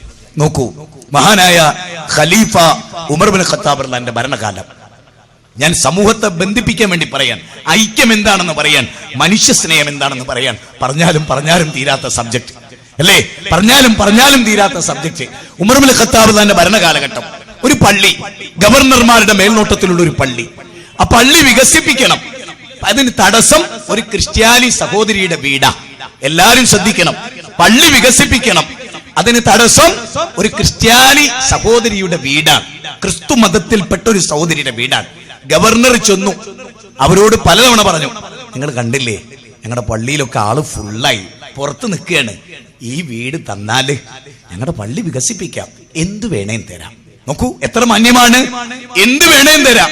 അവർ പറഞ്ഞു പറ്റില്ല, എന്റെ ഗതകാല സ്മരണകൾ ഈ വീട്ടിലാണ്, എന്റെ ഓർമ്മകൾ, എന്റെ പൂർവികരുടെ ഓർമ്മകൾ എല്ലാം ഈ വീട്ടിലാണ്, ഈ വീട് വിടാൻ എനിക്ക് പറ്റില്ല, ഞാൻ ഗതകാല സ്മരണകളിലാണ് എന്നാ സ്ത്രീ പറഞ്ഞു. നിർബന്ധിക്കപ്പെട്ടു, ആ സ്ത്രീ നിർബന്ധിച്ചു, അവർ വഴങ്ങി. അവർക്ക് പകരം വീട് വെച്ചു കൊടുത്തു, കൂടുതൽ പൈസയും കൊടുത്തു. പക്ഷെ കുറച്ച് ദിവസങ്ങൾ കഴിഞ്ഞപ്പോൾ അവർക്ക് സഹിക്കാൻ പറ്റിയില്ല, വീട് മാറിയതിന്റെ വേദന. അപ്പൊ അവരുടെ കുടുംബത്തിൽപ്പെട്ട ഒരു ക്രിസ്തീയ സഹോദരൻ ആ വീട്ടിൽ വന്നു. അപ്പൊ ചോദിച്ചു, ചേച്ചി എന്താ നിങ്ങൾക്ക് ഇങ്ങനെ, നമ്മുടെ ഭാഷയെ പറഞ്ഞാട്ടോ, അന്ന് ചേച്ചിന്ന് വിളിക്കായിരുന്നോ എന്ന് നാളെ ചോദിച്ചൊരു വാട്സപ്പിൽ ചർച്ച ആക്കണ്ട, വെറുതെ ജീവിതം തൊലക്കല്ലേ. മെഞ്ഞാന്ന് ഞാനൊരു പദം ചോദിച്ചതിന് ചർച്ചയാക്കി. ഞാൻ അന്നപ്പം വിചാരിക്കണേ, ഈ ജാതിയൊക്കെ പശുവിനെ പോച്ചീനെ 10 ലിറ്റർ പാലെങ്കിലും കിട്ടും, 18 വട്ട തെങ്ങിച്ചീനെ കരിക്കെങ്കിലും കിട്ടും, ഇഞ്ചാതി ചർച്ച നടത്തുന്ന ഈ ഭൂമിയിൽ ഇനി വെച്ചേക്കരുത്. ഞാൻ വെറുതെ പറയല്ല. അല്ലേ ചേച്ചി, നിങ്ങളുടെ മുഖത്തെന്താ ഒരു മ്ലാനത, ഒരു പ്രയാസം? അപ്പൊ ആ ക്രിസ്തീയ സഹോദരി പറയാണ്, എന്റെ വീട് പൊളിച്ചു, ഇവിടുത്തെ ഗവർണർ എന്റെ വീട് പൊളിച്ചു, ധിക്കാരമായി പൊളിച്ചോന്നല്ല, എന്നോട് പറഞ്ഞിട്ടാ പൊളിച്ചു, എനിക്ക് പകരം വീടൊക്കെ വെച്ച് തന്നു. പക്ഷേ ആ വീട് മാറിയപ്പോ എനിക്ക് എന്തോ സഹിക്കാൻ വയ്യ. അപ്പൊ ഈ ക്രിസ്തീയ സഹോദരൻ പറയാൻ, നമ്മുടെ ഇന്ത്യ എന്താണ് നമ്മൾ അറിയണം, നമ്മുടെ ലോകം എന്താണ് നമ്മൾ അറിയണം, നമ്മൾ എന്താകണം എന്ന് നമ്മൾ അറിയണം. ഈ ക്രിസ്തീയ സഹോദരൻ പറയാൻ, എനിക്കൊരു കാര്യം ഉറപ്പുണ്ട്, ഖലീഫ ഉമർ ഇത് അറിഞ്ഞിട്ടുണ്ടാവില്ല, ഈ പള്ളി വികസനം ഖലീഫ ഉമർ അറിഞ്ഞിട്ടുണ്ടാവില്ല. പറഞ്ഞ പോലെ തന്നെ ഖലീഫ ഉമർ അറിഞ്ഞില്ല. ഈ ക്രൈസ്തവ സഹോദരി ഉമർ ഇബ്നുൽ ഖത്താബ് റളിയല്ലാഹു അടുത്ത് ചെന്നിട്ട് പറഞ്ഞു, ഇങ്ങനെ ഒരു പ്രശ്നമുണ്ട്, എനിക്ക് എന്റെ വീട് പൊളിച്ചിട്ട് അവിടെ പള്ളി വികസിപ്പിച്ചു, ഞാൻ സമ്മതിച്ചിട്ട് തന്നെയാണ്, പക്ഷെ എനിക്ക് സഹിക്കാൻ ഇപ്പോഴും പറ്റണില്ല. ആ സമയത്ത് ഉമർ ഇബ്നുൽ ഖത്താബ് റളിയല്ലാഹു ഗവർണർ വിളിപ്പിച്ചു. ഈ സ്ത്രീയുടെ പരാതി ശരിയാണ്, ഒരു ഇസ്ലാമിക ഭരണകൂടത്തിലെ ക്രിസ്ത്യാനിയുടെ പ്രശ്നാട്ടോ പറയുന്നത്, ഈ സ്ത്രീ പറയുന്നത് ശരിയാണോ എന്ന് ചോദിച്ചു. ഗവർണർ പറഞ്ഞു, അതെ, പക്ഷെ അവര് സമ്മതിച്ചിട്ടാണ്, ഞങ്ങൾ അവർക്ക് വീട് വെച്ചു കൊടുത്തു, കൂടുതൽ കേശം കൊടുത്തു. അപ്പൊ ഉമർ ഇബ്നുൽ ഖത്താബ് റളിയല്ലാഹു എന്നോടത് വേണ്ട, എന്നോടത് പറയണ്ട, ആ ക്രിസ്തീയ സ്ത്രീയോട് നിങ്ങൾ ഇങ്ങനെ ചെയ്തോ? അതെ. നല്ലേ ഉമർ ഇബ്നുൽ ഖത്താബ് റളിയല്ലാഹു വർത്താനം എന്തറിയോ? ആ ക്രൈസ്തവ സഹോദരിയുടെ കണ്ണുനീര് വീണ ഇടം മുസ്ലിങ്ങൾക്ക് സുജൂദ് വെക്കാൻ വേണ്ട, പള്ളി പൊളിക്കൂ, പള്ളി പൊളിച്ചിട്ട് ക്രിസ്ത്യാനിക്ക് വീടുണ്ടാക്കി കൊടുക്കൂ. അല്ലാതെ മുസ്ലിങ്ങളെ പള്ളി പൊളിക്കും, ഇനിയും പൊളിക്കും, അമ്മനെയും കൊല്ലും, ബാക്കിയുള്ളവരെയും കൊല്ലും എന്ന മുദ്രാവാക്യമല്ല ഇസ്ലാമിന്റെ മുദ്രാവാക്യം. ക്രിസ്ത്യാനി പെണ്ണിന്റെ ആ വീട് പുനർനിർമ്മിച്ചു കൊടുത്ത ഉമറിനെ കെജ്രിവാൾ ഇഷ്ടപ്പെട്ടു, ഗാന്ധിജി ഇഷ്ടപ്പെട്ടു, ലോകം ഇഷ്ടപ്പെട്ടു. ഒന്നുകൂടി പറഞ്ഞ് അവസാനിപ്പിക്കാം. നോട്ട് നിരോധിച്ചിട്ട് 2 വർഷം കഴിഞ്ഞു, 100 പേര് ഇവിടെ മരിച്ചു വീണു, ഒരു തുള്ളി കണ്ണുനീർ ആ ഭരണാധികാരി പൊടിച്ചില്ല, മാപ്പ് പറഞ്ഞില്ല. ഇതേപോലെ ഉമറിനൊരു അനുഭവം ഉണ്ടായി. 20 ഭൗതിക സാമ്രാജ്യങ്ങളെ ഭരിക്കുന്ന ഉമർ ഇബ്നുൽ ഖത്താബ്, നബിയുടെ ശിഷ്യൻ. നേരത്തെ സലീംക്ക് അവിടെ ഫസ്റ്റ് ഉദ്ധരിച്ചു എന്ന് ഞാൻ മനസ്സിലാക്കണം. എന്ത്? ലഖദ് കാന ലക്കും ഫീ റസൂലില്ലാഹി ഉസ്വത്തുൻ ഹസന, മുഹമ്മദ് നബിയിൽ ഉത്തമ മാതൃക. ആ നബിയുടെ ശിഷ്യൻ, ഒറിജിനൽ ശിഷ്യൻ ഉമർ ഇബ്നുൽ ഖത്താബ് റളിയല്ലാഹു എന്ത് പറഞ്ഞു? മുലകുടി മാറാത്ത കുട്ടിക്ക് റേഷൻ ഇല്ല, മുലകുടി മാറാത്ത കുട്ടിക്ക് റേഷൻ ഇല്ല. പിറ്റേന്ന് അദ്ദേഹം ഒരു ടെന്റിലൂടെ പോകുമ്പോൾ ഒരു കുഞ്ഞ് കരയാണ്, ഒരു കുഞ്ഞിന്റെ കരച്ചിൽ കേട്ടപ്പോ ടെന്റിലേക്ക് ചെന്നു. ആ ടെന്റിലേക്ക് ചെന്നു, ടെന്റിൽ ചെന്നിട്ട് ചോദിച്ചു, അല്ല ഉമ്മ, നിങ്ങളുടെ കുഞ്ഞ് കരയുന്നു, എന്താ ഇത്? കുട്ടിയുടെ കരച്ചിൽ നിർത്തൂ എന്ന് പറഞ്ഞു. അങ്ങനെ ഉമർ ഇബ്നുൽ ഖത്താബ് റളിയല്ലാഹു പോയി. അന്ന് അർദ്ധരാത്രി ഇതേ ടെന്റിൽ നിന്ന് ഈ കുട്ടിയുടെ കരച്ചിൽ വീണ്ടും കേട്ടു. ഉമർ ഇബ്നുൽ ഖത്താബ് റളിയല്ലാഹു ഓടി ഇങ്ങോട്ട് വന്ന ടെന്റിലേക്ക്. ഒരു ഭരണാധികാരി ആരാകണം? ദുബായിലെ ഭരണാധികാരി, ഇന്ത്യൻ ഭരണാധികാരി പറഞ്ഞല്ലോ, ഒരു ഭരണാധികാരി ജനങ്ങളെ ഉപദ്രവിക്കുന്നവനാകരുത്, ജനങ്ങൾക്ക് മേന്മ ചെയ്യുന്നവനാകണം എന്ന് പറഞ്ഞല്ലോ. അപ്പൊ ഉമർ ഇബ്നുൽ ഖത്താബ് റളിയല്ലാഹു ഓടി ടെന്റിലേക്ക് വന്നു. ടെന്റിൽ വന്നിട്ട് ഉമർ ഇബ്നുൽ ഖത്താബ് റളിയല്ലാഹു ഉമ്മാനോട് ചോദിച്ചു, നിങ്ങളോടല്ലേ പറഞ്ഞു ഈ കുട്ടിനെ കരയിപ്പിക്കരുത്? അപ്പൊ ഈ ഉമ്മ പറയാണ്, ഞങ്ങളുടെ ഭരണാധികാരി ഇപ്പൊ ഒരു പുതിയ നിയമം കൊണ്ടുവന്നിട്ടുണ്ട്, മുലകുടി മാറാത്ത കുട്ടിക്ക് റേഷൻ ഇല്ല, എനിക്ക് റേഷൻ കിട്ടാതെ ജീവിക്കാൻ വയ്യ, എന്റെ കുട്ടീന്റെ മുലകുടി പ്രായം മാറുന്നവരെ കാത്തിരുന്നാൽ ഞങ്ങൾ പട്ടിണിയായി പോകും, അതുകൊണ്ട് ഞാൻ ബോധപൂർവ്വം എന്റെ കുട്ടിക്ക് മുല കൊടുക്കാതിരിക്കുക. കാരണം മുല കിട്ടാതെ കരഞ്ഞു കരഞ്ഞു ക്ഷീണിച്ച് പിന്നെ മുല വേണ്ടാന്ന് ആ കുട്ടി സ്വയം തീരുമാനിക്കല്ലോ. ഇത് കേട്ടപ്പോ എന്താ ഉണ്ടായത്? 100 പേര് മരിച്ചു വീണ ഇന്ത്യയിലാട്ടോ ഞാൻ ഈ കഥ പറയുന്നത്. ഖലീഫ ഉമറിനെയാ പറയുന്നത്. ഇസ്ലാം മനുഷ്യർക്കുണ്ടാക്കിയ മാറ്റത്തെ കുറിച്ചാ പറയുന്നത്. ഉമർ ഇബ്നുൽ ഖത്താബ് റളിയല്ലാഹു വിതുമ്പി വിതുമ്പി കരഞ്ഞു. ഇത് കേട്ടപ്പോ ഒരു കുട്ടിയുടെ കരയേണ്ടി വന്നത് എന്റെ ഒരു തീരുമാനം കൊണ്ടാണെന്ന് അറിഞ്ഞപ്പോ അന്ന് രാത്രി മുഴുവനും അദ്ദേഹം ഇരുന്ന് കരഞ്ഞു. സുബൈക്ക് പള്ളിയിലേക്ക് പോകുന്നത് ഒതു എടുക്കുമ്പോഴും കരഞ്ഞുകൊണ്ടാണ്. പടച്ചോനെ എനിക്ക് പുറത്തു തരണേ, ഒരു ഭരണാധികാരം നീ എന്നെ ഏൽപ്പിച്ചിട്ട് എന്റെ ഒരു തീരുമാനം എന്ന് ചിന്തിക്കാതെ സുബൈ നിസ്കരിച്ചുകൊണ്ടിരിക്കും ഉമർ ഇബ്നുൽ ഖത്താബ് റളിയല്ലാഹു കരയാണ്. സഹാബത്തിന് മനസ്സിലായില്ല. കരഞ്ഞു. സുബൈ നിസ്കാരം സലാം വീട്ടിയിട്ട് അദ്ദേഹം പറഞ്ഞു, നിങ്ങളൊക്കെ എനിക്ക് വേണ്ടി പടച്ചോനോട് പൊറുക്കലിനെ തേടണം. എന്റെ ഒരു തീരുമാനം കൊണ്ട് എത്ര കുട്ടികൾ കരഞ്ഞു, എത്ര കുട്ടികളുടെ കരച്ചിൽ കേട്ട് മാറിയുടെ അമ്മയുടെ മാതാവിന്റെ നെഞ്ചകം വേദനിച്ചു. അല്ലാഹുവേ ഈ ഉമറിന് പുറത്തു കൊടുക്കണേ. തീർന്നില്ല. രണ്ടാമത്തെ അദ്ദേഹം പറഞ്ഞു, ലോകത്തോട് വിളിച്ചു പറയൂ, ഈ രാജ്യത്തോട് വിളിച്ചു പറയൂ, ജനിക്കുന്ന എല്ലാ കുട്ടിക്കും റേഷൻ ഉണ്ട്. അതാണ് ഇസ്ലാം. 100 പേര് മരിച്ചു വീണിട്ടും മാപ്പ് പറയാത്ത നമ്മുടെ നേതാവിന് ഉമറിനെ മാതൃകയാക്കാം. നല്ല ഭരണാധികാരിയായി ജീവിക്കാം. ദൈവം അദ്ദേഹത്തിന് തുണ നൽകുമാറാകട്ടെ എന്ന് ഞാൻ പ്രാർത്ഥിക്കാം. നിങ്ങൾ ആരും ഈ സദസ്സിനെയും ഈ സംരംഭത്തെയും വെറുതെ കാണരുത്. ഇവിടെ നടന്ന ഓരോ പ്രസംഗങ്ങളും ചിന്തിക്കാൻ പോകുന്നതാണ്, പരിവർത്തനത്തിന് വേണ്ടതാണ് എല്ലാം. ഞാൻ ഒടുവിൽ പറഞ്ഞു നിർത്തട്ടെ. ഒരു ഭാര്യയുടെ ജീവിതത്തിൽ, പെണ്ണിന്റെ ജീവിതത്തിലേക്ക് ഒരുത്തൻ കടന്നു വരുമ്പോ അവൾക്ക് പ്രതീക്ഷ ഉണ്ടാവുക, എനിക്കൊരു ജീവിതം കിട്ടും. ബാപ്പാന്റെ മയ്യത്ത് കൊണ്ടുവരുമ്പോ ഒരു മകൾ വിചാരിക്കും, ഉപ്പാന്റെ കൂടെ എനിക്കിനി ജീവിക്കാൻ ഇല്ല. അതുകൊണ്ട് മയ്യത്ത് കട്ടിലേക്ക് കിടത്തിയ ഒരു ഭർത്താവിന് വരുമ്പോ ഭാര്യക്ക് എന്താ കിട്ടുക? മരിച്ച ഭർത്താവ്. എനിക്ക് നിക്കാഹ് ആവശ്യമില്ല. അതായിരുന്നു ആ മോള് പറയേണ്ടത്. ഞാൻ മയ്യത്തിനല്ല പ്രതീക്ഷിച്ച, ജീവനുള്ള ഒരു ആണിനെയാണ്. ഇവിടെ ഒരു മയ്യത്താ കൊണ്ടുവന്ന് എനിക്ക് വേണ്ടാന്നായിരുന്നു ആ മോള് പറയേണ്ടത്. അള്ളാഹു കാക്കട്ടെ, അള്ളാഹു കാക്കട്ടെ. ഞാൻ ഇവിടെ ഇരിക്കുന്നവരോടൊക്കെ കുല്ലു നഫ്സിൻ ദായിഖത്തുൽ മൗത്ത്, മരിച്ചു പോകും. ആ മരണത്തിനിടയ്ക്ക് ജീവിതം നന്നാക്കാൻ പടച്ചോനുണ്ട് എന്ന് വിശ്വസിക്കാൻ, അവനിലേക്ക് മടങ്ങാൻ, ആരെയും വേദനിപ്പിക്കാൻ ഒരു വാക്കും പറഞ്ഞില്ല. ആരും വേദനിക്കരുത്, ഒരു കാലത്ത് ഒരാളും വേദനിക്കരുത്. ഹിന്ദുവായിക്കൊണ്ട് തന്നെ മുസ്ലിമിനെ സ്നേഹിക്കാൻ കഴിയും, മുസ്ലിം ആയിക്കൊണ്ട് തന്നെ ഹിന്ദുവിനെ സ്നേഹിക്കാൻ കഴിയും, ക്രിസ്ത്യാനിയെ സ്നേഹിക്കാൻ കഴിയും, ഭൗതികവാദികളെ കഴിയും. ദയവ് ചെയ്ത് ഭരണാധികാരികളും ഭരണത്തിന്റെ അപ്പുറത്തുള്ളവരും തെറ്റ് തെറ്റാന്ന് പറഞ്ഞോളി. നല്ലതാ, ജനങ്ങൾ അംഗീകരിക്കും. എനിക്ക് തെറ്റുപറ്റിപ്പോയി, ഞങ്ങൾക്ക് തെറ്റുപറ്റിപ്പോയി, ഞങ്ങൾക്ക് ചിന്തകൾ മാറിപ്പോയി, അത് വേണ്ടായിരുന്നു എന്നൊക്കെ ആർക്കും തീരുമാനിക്കാം. കലാപമില്ലാത്ത ശാന്തമായ സംവാദങ്ങളുടെ ഒരു ലോകം പിറക്കട്ടെ എന്ന് പ്രാർത്ഥിച്ചുകൊണ്ട്, എവിടെയെങ്കിലും എനിക്ക് അധികപ്പറ്റി പറ്റിയെങ്കിൽ എൻ്റെ ധാർമ്മിക രോക്ഷമായി കണ്ട് സമൂഹത്തെ സ്നേഹിക്കുന്ന ഒരു പ്രബോധക കൂട്ടായ്മയിലെ മെമ്പർ എന്ന നിലയിൽ മാപ്പ് ചോദിച്ചുകൊണ്ട്, എൻ്റെ വാക്കുകൾ അകതയും കേട്ട നിങ്ങൾക്കൊക്കെ അഗൈതമായി നന്ദി പ്രകാശിപ്പിച്ചുകൊണ്ട്, വരാനിരിക്കുന്ന ജാനുവരി 27 കടവത്തൂരിലെ ഹദീസ് സെമിനാറിലേക്ക് നിങ്ങളേവരെയും ക്ഷണിച്ചുകൊണ്ട്, എല്ലാ നിലക്കും അള്ളാഹുവിനെ സ്തുതിച്ചുകൊണ്ട്, അള്ളാഹു നമുക്ക് എല്ലാ അർത്ഥത്തിലും പ്രതിഫലം തരട്ടെ എന്ന് പ്രാർത്ഥിച്ചുകൊണ്ട്, സത്യത്തിന് വേണ്ടി ശബ്ദിക്കുന്ന ശബ്ദമായി ഇതിനെ കാണണമെന്ന് വിനീതമായി വീണ്ടും അഭ്യർത്ഥിച്ചുകൊണ്ട്, നിങ്ങൾക്കൊക്കെ നന്ദി പ്രകാശിപ്പിച്ചുകൊണ്ട്, ഇതിനവസരം തന്ന പടച്ചവനെ മുക്തകണ്ഠം സ്തുതിച്ചുകൊണ്ട്, അള്ളാഹു ഇനിയും നമുക്ക് നല്ല നല്ല സംഗമങ്ങൾക്ക് സാക്ഷ്യം വഹിക്കാൻ അള്ളാഹു തൗഫീഖ് നൽകി അനുഗ്രഹിക്കുമാറാകട്ടെ. ربنا تقبل منا انك انت السميع العليم وتب علينا انك انت التواب الرحيم. ربنا اغفر لنا ولاخوان الذين سبقونا بالايمان ولا تجعل في قلوبنا غلا للذين امنوا ربنا انك رؤوف رحيم. ربنا آتنا في الدنيا حسنه وفي الاخره حسنه وقنا عذاب النار. وصلى الله وسلم على نبينا محمد وآله وصحبه اجمعين والحمد لله رب العالمين. السلام عليكم ورحمه الله وبركاته.